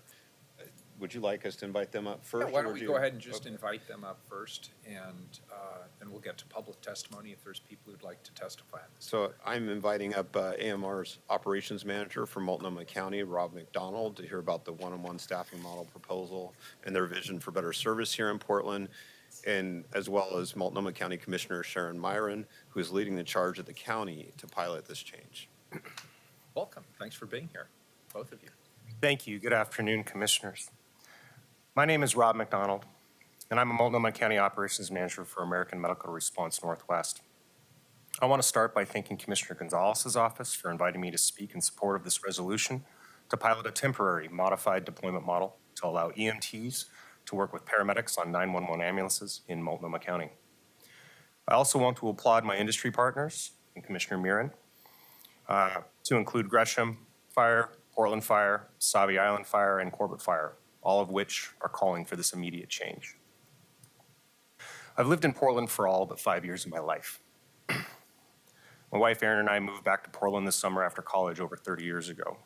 My 3 children were born in Portland. When I was given the opportunity to serve the city that has given me so much 8 years ago, it was a dream come true to manage Multnomah County EMS for American Medical Response. I'm not alone. Our organization is made up of incredible men and women who have chosen Multnomah County to work and raise their families. Our hearts are broken to see the EMS system crumble around us.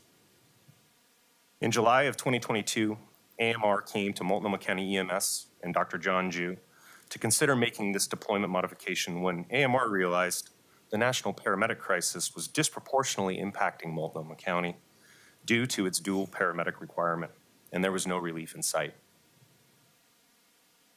At that time, if we were permitted to bring EMTs onto our frontline 911 ambulances, the staffing crisis would have been solved and this resolution would have been completely unnecessary.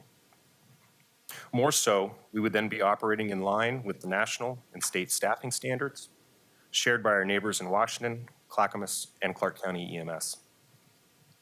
In July of 2022, AMR came to Multnomah County EMS and Dr. John Ju to consider making this deployment modification, As the crisis has grown, AMR adopted each of the pilot programs required by Dr. Ju in hopes of improving our performance. We did this knowing these pilot programs would be Band-Aids applied to an arterial bleed that would fail to cure the system and avoid total collapse. We implemented those half measures at AMR's expense in the spirit of leaving no stone unturned to recover from this pandemic-driven national paramedic shortage. We've invested over $700,000 in full-ride paramedic scholarships. We offer incentives on top of overtime, essentially triple time, to entice paramedics to fill open shifts, costing an additional $120,000 a month in unbudgeted wage expense. As we had predicted, these measures failed to stem the tide of paramedics leaving Multnomah County. Our turnover is 2 times our extensive onboarding efforts. For 29 years, AMR has been a faithful and responsive contractor to Multnomah County. As one of several providers before 1995, we have served Multnomah County for 111 years. Until March of 2022, when the national paramedic shortage was present in full force, we were substantially compliant with our contract benchmarks and performance requirements. Once the pandemic receded from EMS, we learned in short order that our clinicians in the field have post-pandemic burnout. And with the volume of behavioral health emergencies, the drug addiction crisis, and the unhoused seeking social services that are desperately lacking in the county,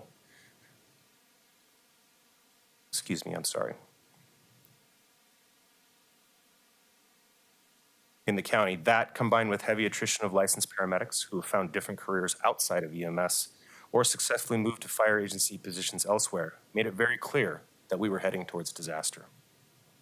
Despite our concerted efforts to engage Dr. Ju and Chair Vega Peterson and Multnomah County EMS to allow this desperately needed staffing modification, we've been met with excuses, myths, and a total obfuscation of facts. With this city's resolution, we hope Chair Vega Peterson will reconsider this destructive path forward that will surely result in total collapse of the EMS system. Thank you for my time.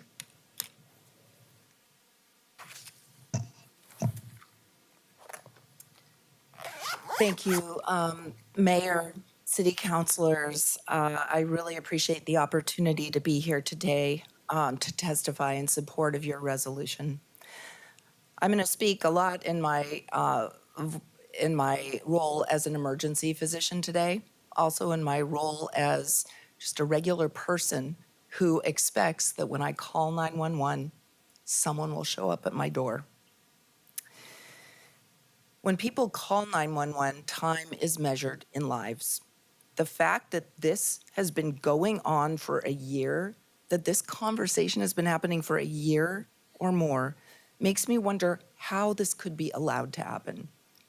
I've been flabbergasted. Working as an ER doctor, I go into work, one of my works, and I'm working around people who are desperate to save lives.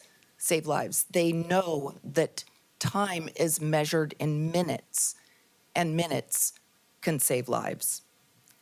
Then I go to my other work at the county, and the voice responsible for the entire system is satisfied issuing a press release telling us we need more process and to do a bunch of stuff, A, that we don't actually need to do, but B, that could have been done any time over the past year. We don't need more days. We don't need more weeks. We don't need more process. This change in staffing that could make all the difference to people, to saving lives, to our other first responders who are out there, this could be done by the next time I work a shift in the ER.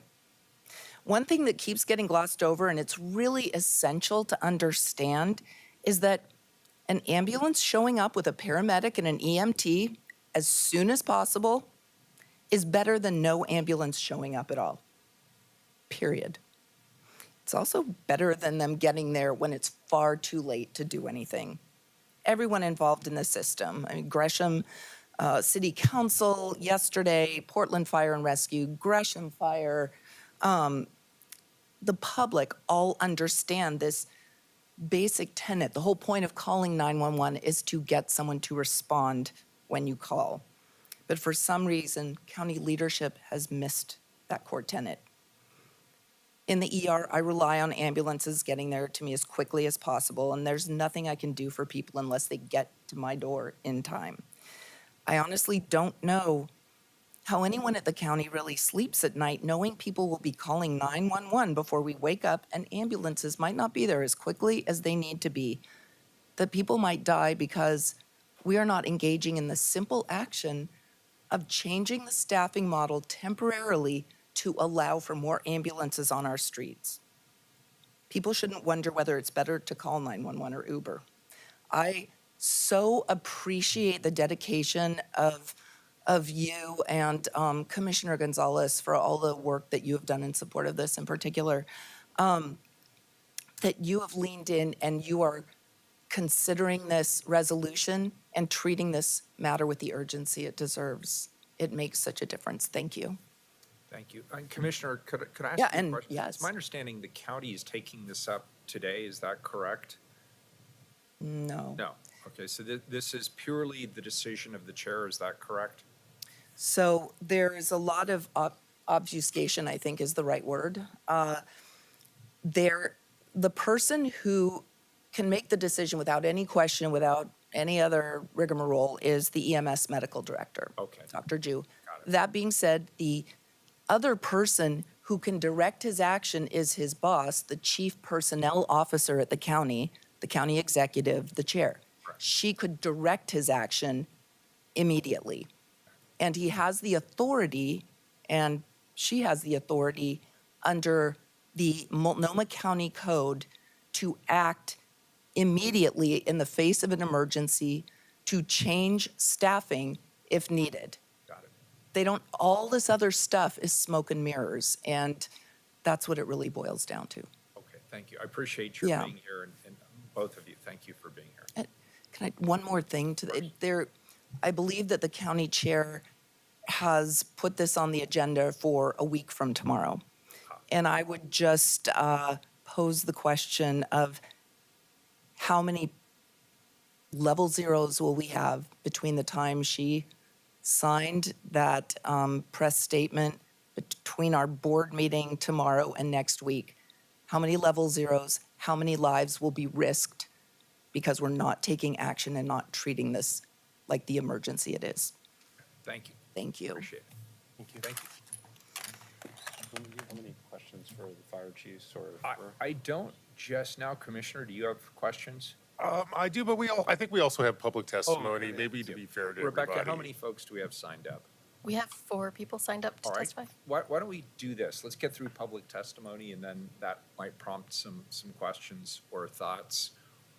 And Chief, I also want to be, both chiefs, I want to be mindful of your time. If you have to get out of here, we understand that. You're good. Okay, great. Why don't you call them up, Rebecca, in order. First is Sarah Hobbs. Welcome, Sarah. You're sitting all the way in the back today. Came in late because I knew I was going to be really scared. It will make sense in a minute. And I just wanted to be in a spot where I could pace. Well, you always do a fantastic job here, and we appreciate you being here today. Thank you. My little support, emotional support alien, because it will make sense in a minute why I'm in this state of it. For the record, my name is Sarah Hobbs. For the past 2 years, I have lived knowing I have a 4.5 thoracic aortic aneurysm. If this aneurysm were to dissect, my life would depend on a swift transport to the hospital. The survival rate for people in the throes of aortic aneurysm dissections who are transported to the hospital in a swift manner is only 30%. The fatality rate for those not transported to the hospital in a timely manner is 80%. I recognize it's just not my life, but the lives of other Portland citizens of all ages that are at risk due to the current ambulance service shortage.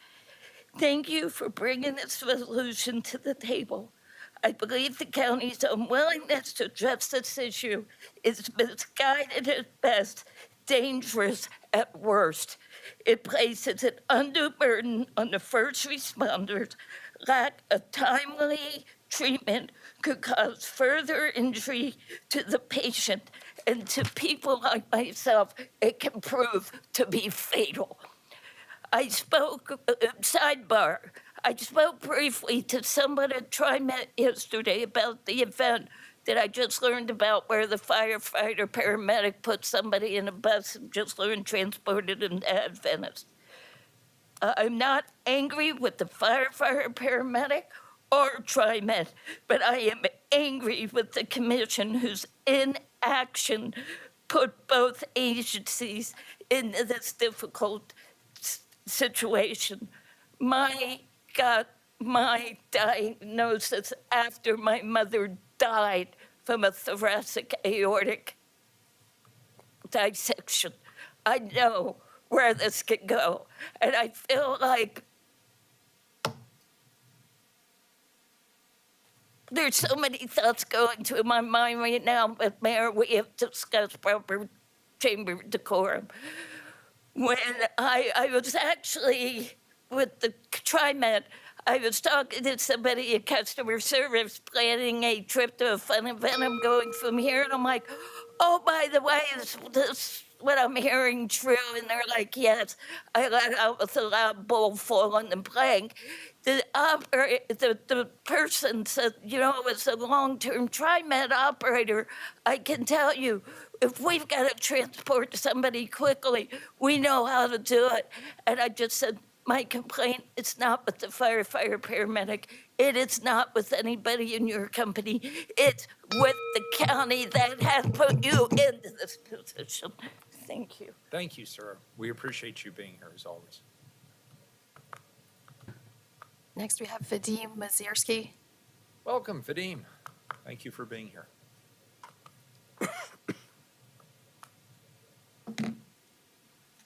Thank you, Mayor. Thank you, City Commissioners.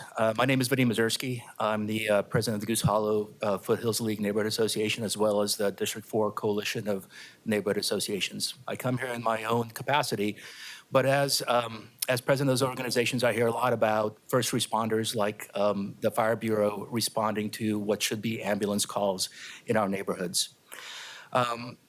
Portland and Multnomah County are facing yet another crisis, but this crisis is of our own making. Multnomah County continues to regularly run out of ambulances to send to emergencies. This is because, as you've heard, there are not enough paramedics to staff the currently required 2 per call. This shortage is nationwide and not something that's specific to Multnomah County.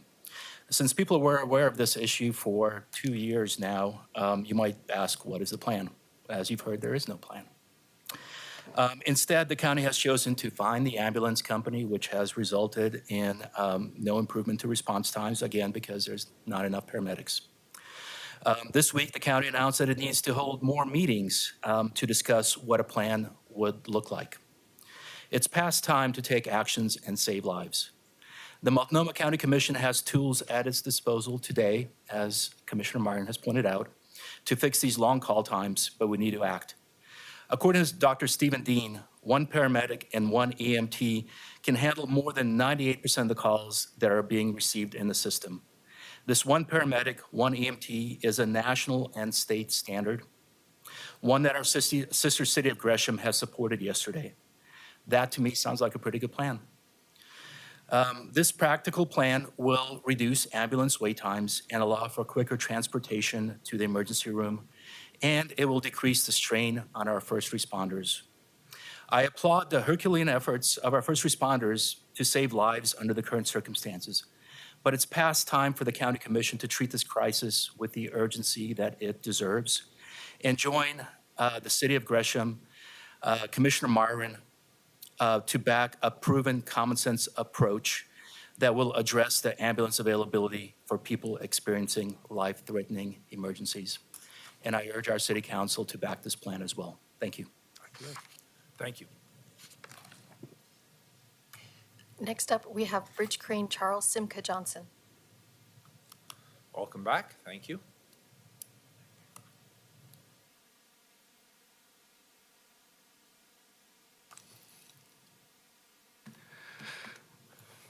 I'm Bridge Crane Charles Simca Johnson. Thank you for this opportunity to testify where we're learning money isn't everything, but we'll still kill people for it. And I mean, not robbers on the street. I mean, y'all. I mean, the county commission, arguably AMR. Y'all are already wearing your emergency pants. You and Tina Kotek and Jessica Vega Peterson put on your emergency pants because as a government, y'all failed to protect us from fentanyl, and hundreds of people have died.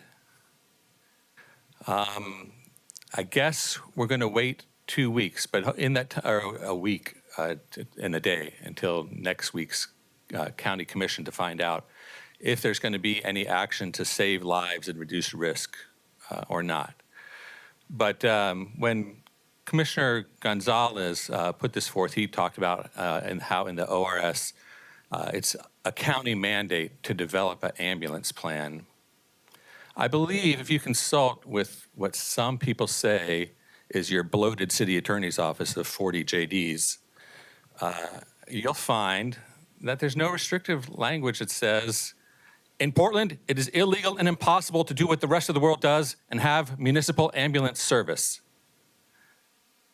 We have to think boldly and consider the fact that the gentleman, Mr. McDonald, from from AMR, perhaps needs to send a letter saying, due to the crisis situation with availability of paramedics, we are no longer able to fulfill our contract, so sue us.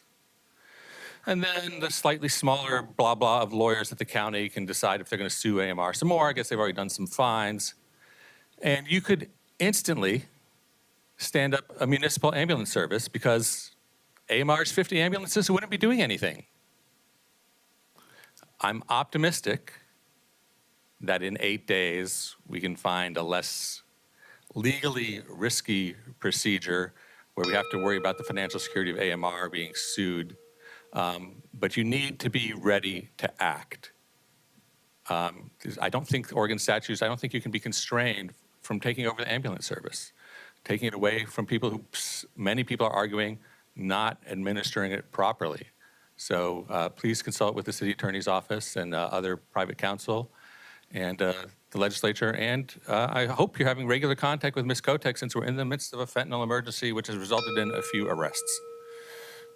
Thank you. Commissioner Gonzalez. Just want to speak to one piece. Thank you for the testimony. The prospect of the city eventually getting into the ambulance service, I think over a long term is a legitimate discussion to be had. You know, the fire departments in other parts of the country are involved in ambulance service. I've asked in my service area in conjunction with CSD that's developing a long-term public safety plan to at least consider this as on the roadmap for the city. But I want to be crystal clear, everybody's competing for paramedics right now. And we've done a lot of work in Portland Fire to build up our capacity for our fire trucks. But there's no switch tomorrow for us to be able to step into ambulance service. It's just simply not possible on the short term. But I appreciate the commentary. I think this is something that over the long haul, we need to evaluate. We do have fire departments in Clackamas County that are AMR jurisdictions that provide some ambulance services within certain towns. And so I appreciate the testimony. I actually think it is part of the longer term discussion, but this will not fix the national paramedic shortage, will not fix the paramedic shortage in our area. There are a number of labor implications, and we will literally be taking paramedics from fire trucks and putting them in ambulances, which is going to create a whole other ripple effect. But we need to make a space for this discussion over the long haul for the city of Portland. As clarification, even though I may not be entitled, I'm not suggesting complete restructuring. I'm just saying that once AMR says we can't meet the demands set by Jessica Vega Peterson, you simply fund AMR to do the work that they're being funded. It's kind of gross that we've sat here and we have not mentioned how many dollars we're spending to do this. We know that dollars aren't the answer because it's a shortage of paramedics. But in reality, it doesn't matter where AMR gets the money from.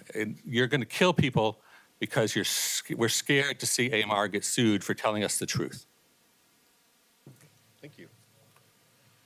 Jared Essig. Welcome back, Jared.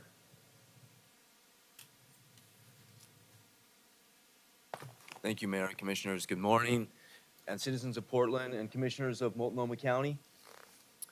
Thank you for your testimony, Commissioner Myron. I was present at the briefing on Tuesday when you led a walkout in protest of the chair's failure to put this issue on the agenda. And at the time, I thought it was a mistake, but I see it was part of a larger influence campaign. And I endorsed it at the time through a heckle, but there's a particular issue at stake here, which is the ambulance response model. And I endorse the city's position on this and that of the city of Gresham, and I will represent the city's position tomorrow when I lobby the county on it. But there's a larger issue of the dysfunction of the system of governance in the county, which has created not just this, a number of other dysfunctions in behavioral health, in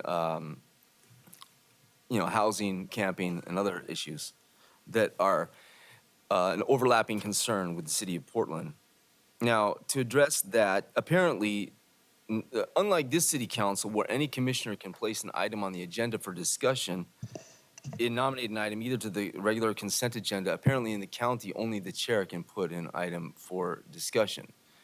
That seems totally dysfunctional to me. And I think there may need to be a charter reform for the county, and it could go before voters in November. And I want to ask the city attorney to do some research and to present a recommendation, and I will campaign for that in the fall. I see that is really the only way forward. I represent a radical centrist political ideology. Anyway, like I said, it may not be necessary to appoint a foreign minister to lobby them if you've already made this resolution in collaboration with the city of Gresham. But I will represent the city in this. I'm also asking the city to help me in lobbying the county to provide more proactive public safety and moral and intellectual leadership. We need, I don't necessarily support arrest and prosecution for rioting, but there needs to be denunciation of rioting, Marxist-Leninist terrorism, especially when it's done in solidarity with foreign terrorist organizations like Hamas and Palestinian Islamic Jihad. All right, you're getting a little off set, but thank you for your testimony. Commissioner Mapps. I have a couple of questions for the invited testimony. Thanks, Chair, for your testimony. Thank you. I appreciate that. And I think I'm going to need the two fire chiefs, Commissioner Myron, and if I still have Vadim, Vadim too. You guys come on up. Real leaders will say this. You want to cease fire? Free the hostages. That completes testimony.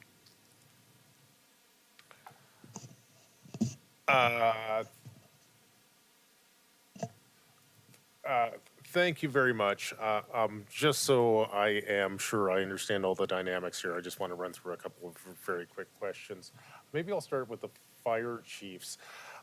I used to have 911, so I have a rough sense of call volumes and how they've evolved a little bit.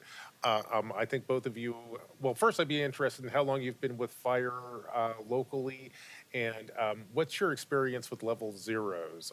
Frankly, when I had part of Commissioner Gonzalez's job, I wasn't hearing that much about level zeros around ambulances. So is this a new phenomena, or where are we here? Sure, so I'll start with that one again. Ryan Gillespie, Portland Fire.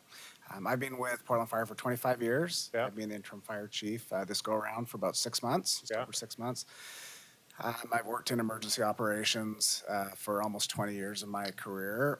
As far as level zero incidents, we would hear them over the course of my career. We would hear them very infrequently, and I don't have the exact numbers, but it might be a summer evening, a lot of people out and about, events within the city, and you might hear a level zero pop out once a month, once every few months, very infrequently.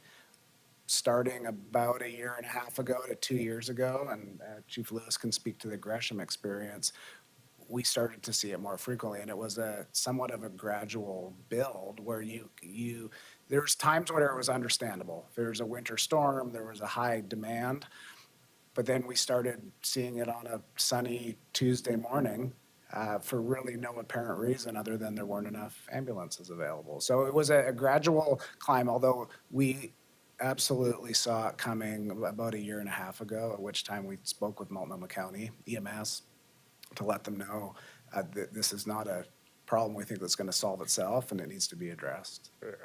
Thank you. What's the Gresham experience like, Chief? Thank you. Again, I'm Scott Lewis. I'm the Gresham Fire Chief.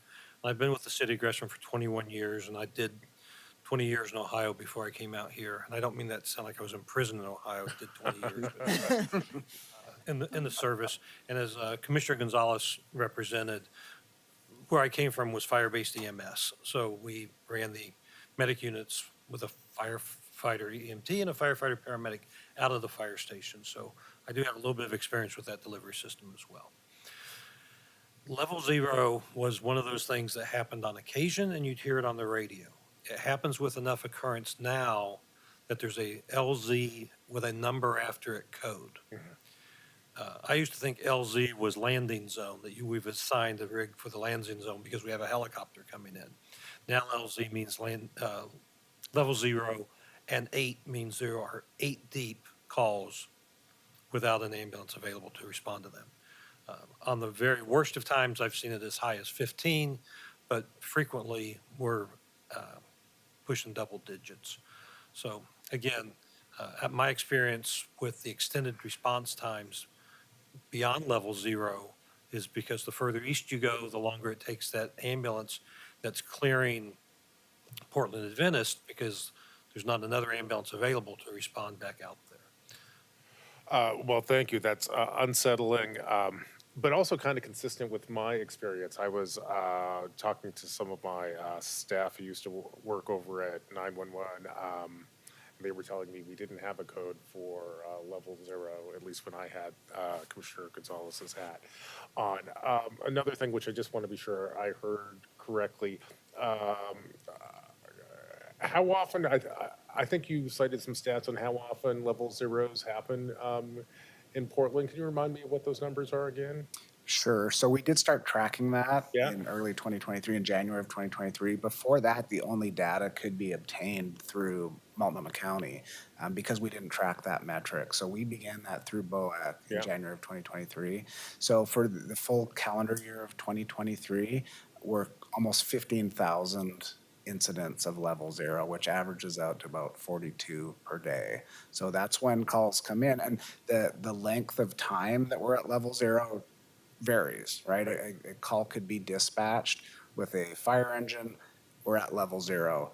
Within 15 seconds, an ambulance could become available and it could get dispatched. Or it can take 45 minutes before an ambulance is available to be dispatched. So that's another metric besides just the quantity. That's really helpful and kind of horrifying. So like 42 times a day, roughly, someone calls our 911, they need an ambulance, and there's just not an ambulance there, and that is a new phenomenon. And if I understand the dynamics here in terms of staffing and some of the things I've read in the paper, and I think some of the things I've heard from our friends over at AMR, am I right in that this problem is likely to get worse if we stick with the status quo? Well, I can speak to the paramedic shortage and the Okay. challenges even within the fire department to hire paramedics. I think AMR is probably the best source of that information because they can project, their hiring glide path would look different than ours, although there just aren't enough paramedics out there right now to support all of the need. Okay, thank you very much.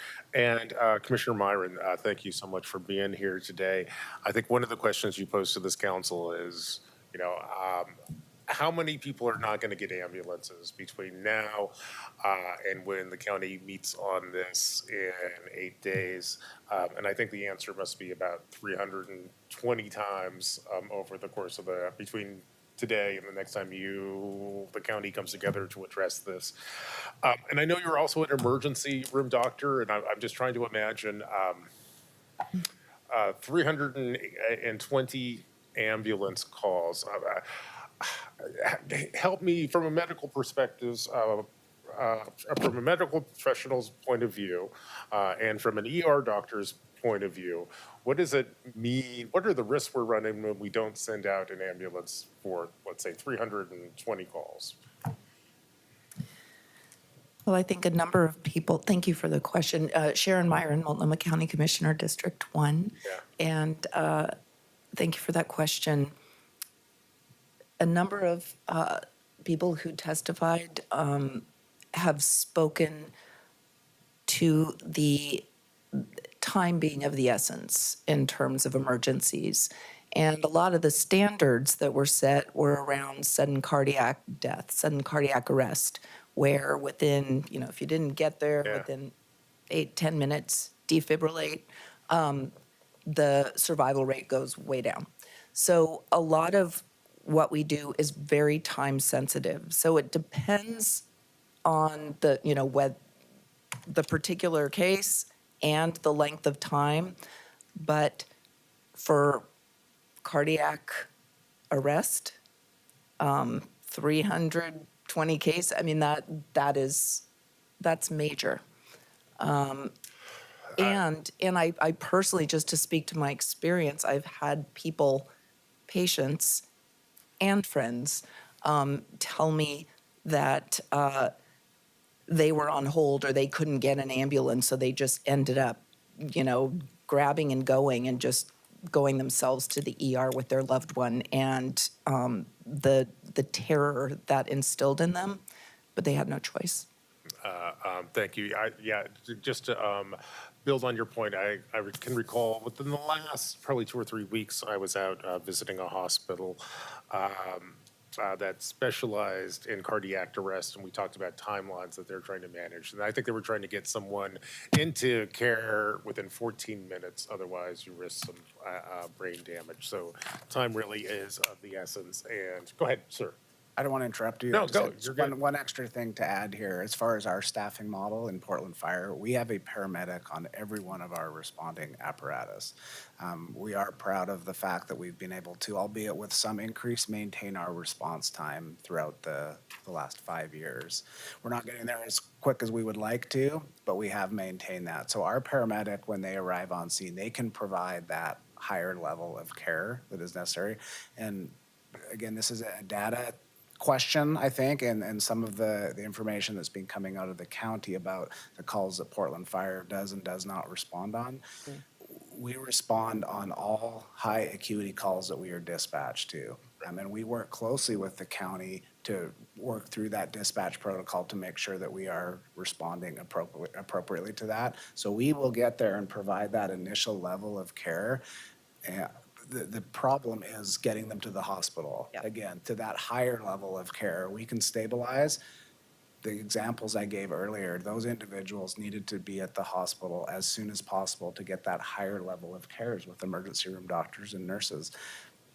There's no way to get them there. There's no ambulances to get them there. That's the problem that we're trying to address. Solve for. Well, I want to thank all of you for leaning into it. And finally, Vadim, thank you so much for being here today. I'll tell you, as a city commissioner, I don't get a lot of feedback from constituents around AMR. You know, that's a county thing, so I think when people are upset about AMR, they probably tend to go talk to our colleagues across the river.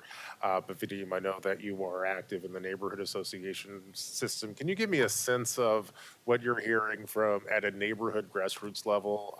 You know, we're about to do a vote here. I haven't gotten a whole lot of letters from my constituents about what they want here. Can you give me a sense of what you're hearing, you know, in those neighborhood association meetings and just out in the community? I think I want to reinforce what the fire chief said. It is something that before we did not hear about, but now you hear about it regularly. Last night at a condominium on Vista, there was an emergency response that required the fire bureau to be there, and an ambulance was not there on time. It was actually blocking one of the roads, so if you had to go not on Vista but on a side road because of the nature of the emergency response. These things come up over and over and over, and you know, at first you hear it a little bit and you think it's not an issue, but you hear it over and over and over the course of a year plus, and you realize it is. That's why I'm here, that's why Commissioner Myron is here, that's why we're all here. It deserves an urgency that unfortunately has been lacking for quite some time. Well, Vadim, thank you for being here. Commissioner, thank you for being here. And Fire Chief, it looks like you have a question or statement. If I may throw one last thing in, I appreciate the opportunity to be here today. We have limited resources, as does your fire bureau. When we are sitting on a call waiting for an ambulance to take somebody to the hospital, our unit is unavailable for the next call.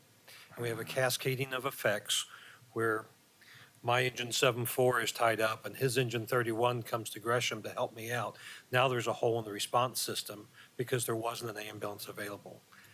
Your citizenry, my citizenry, talk about, and we educate them on fire response times and unit reliability.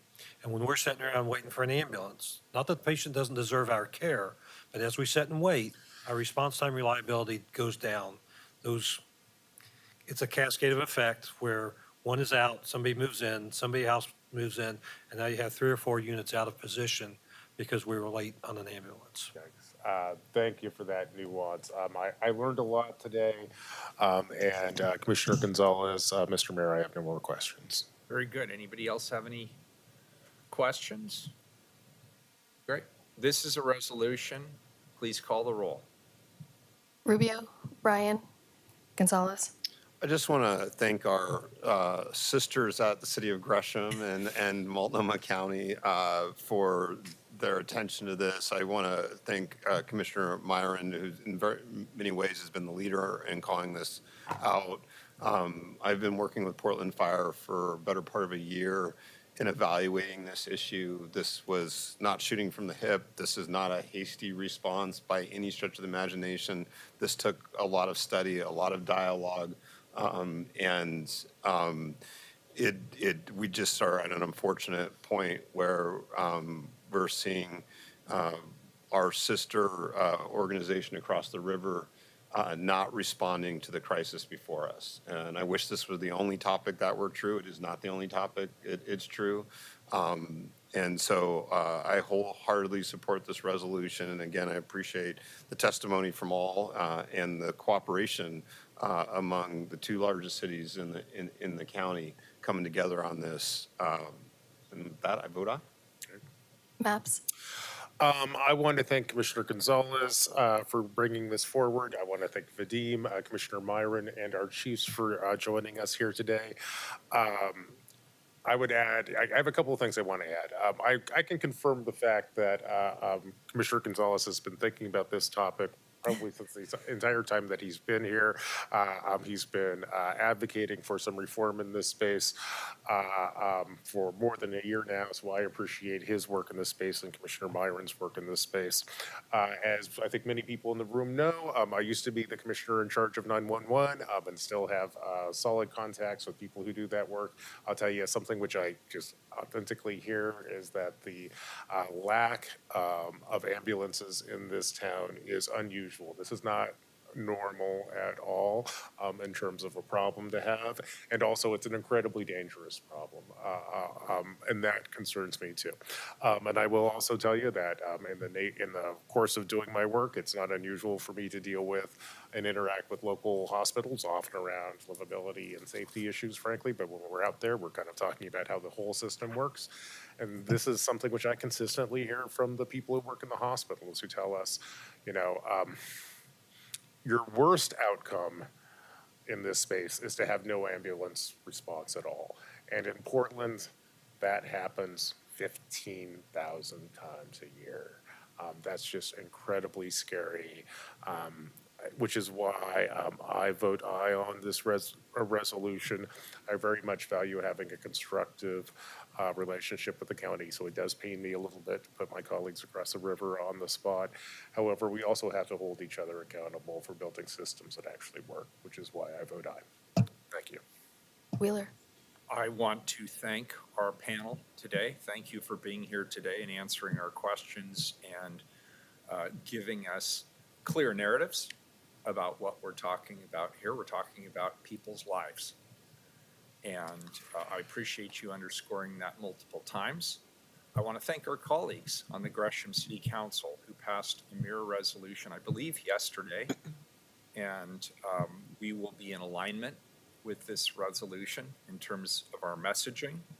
I want to thank Commissioner Gonzalez as the commissioner in charge of the Fire Bureau, as well as obviously other related first response bureaus. I want to thank our first responders generally for the great work they continue to do in this city under withering circumstances. Thank you to all of you who do that work. And I appreciated, Chief, you starting with the stories about Fire Bureau, police officers, 911 callers, first responders generally, and how all of them are adapting to this crisis in order to get people where they need to be and connected to help as quickly as possible.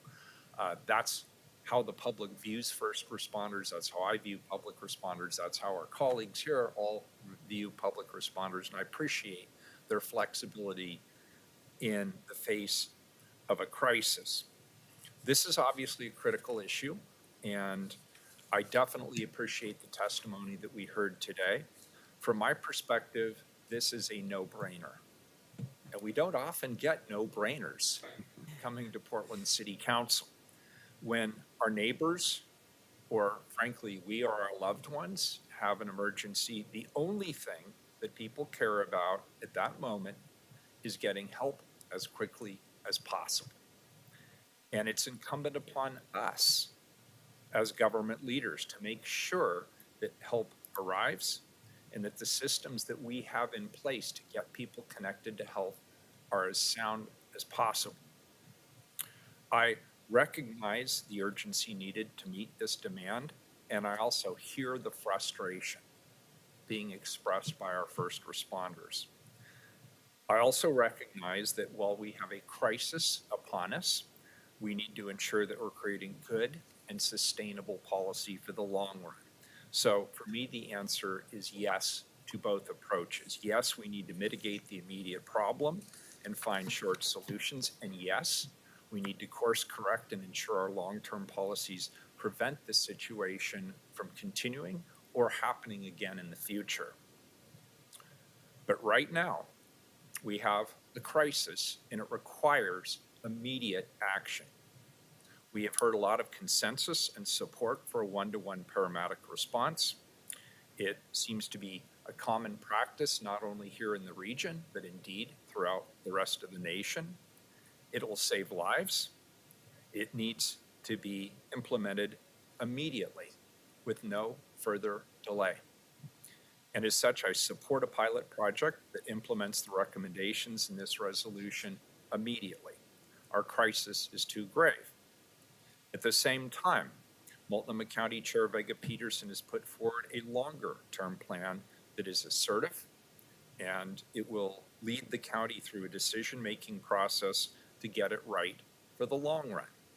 It's imperative that should that process take place, that the City of Portland and the City of Gresham be at that table to review the data, to be part of the dialogue, to assess existing programs and solutions and to evaluate best practices in other jurisdictions. Portlanders and their lives are relying on us. But the main message for today is we must change the model. We must support this temporary emergency solution because it is the right thing to do, and we should not delay it any further. It needs to be implemented right now. Today would be great. Thanks, Commissioner Gonzalez. I vote aye. The resolution is adopted. And because we're all starving now, we are adjourned. Thank you, Rebecca.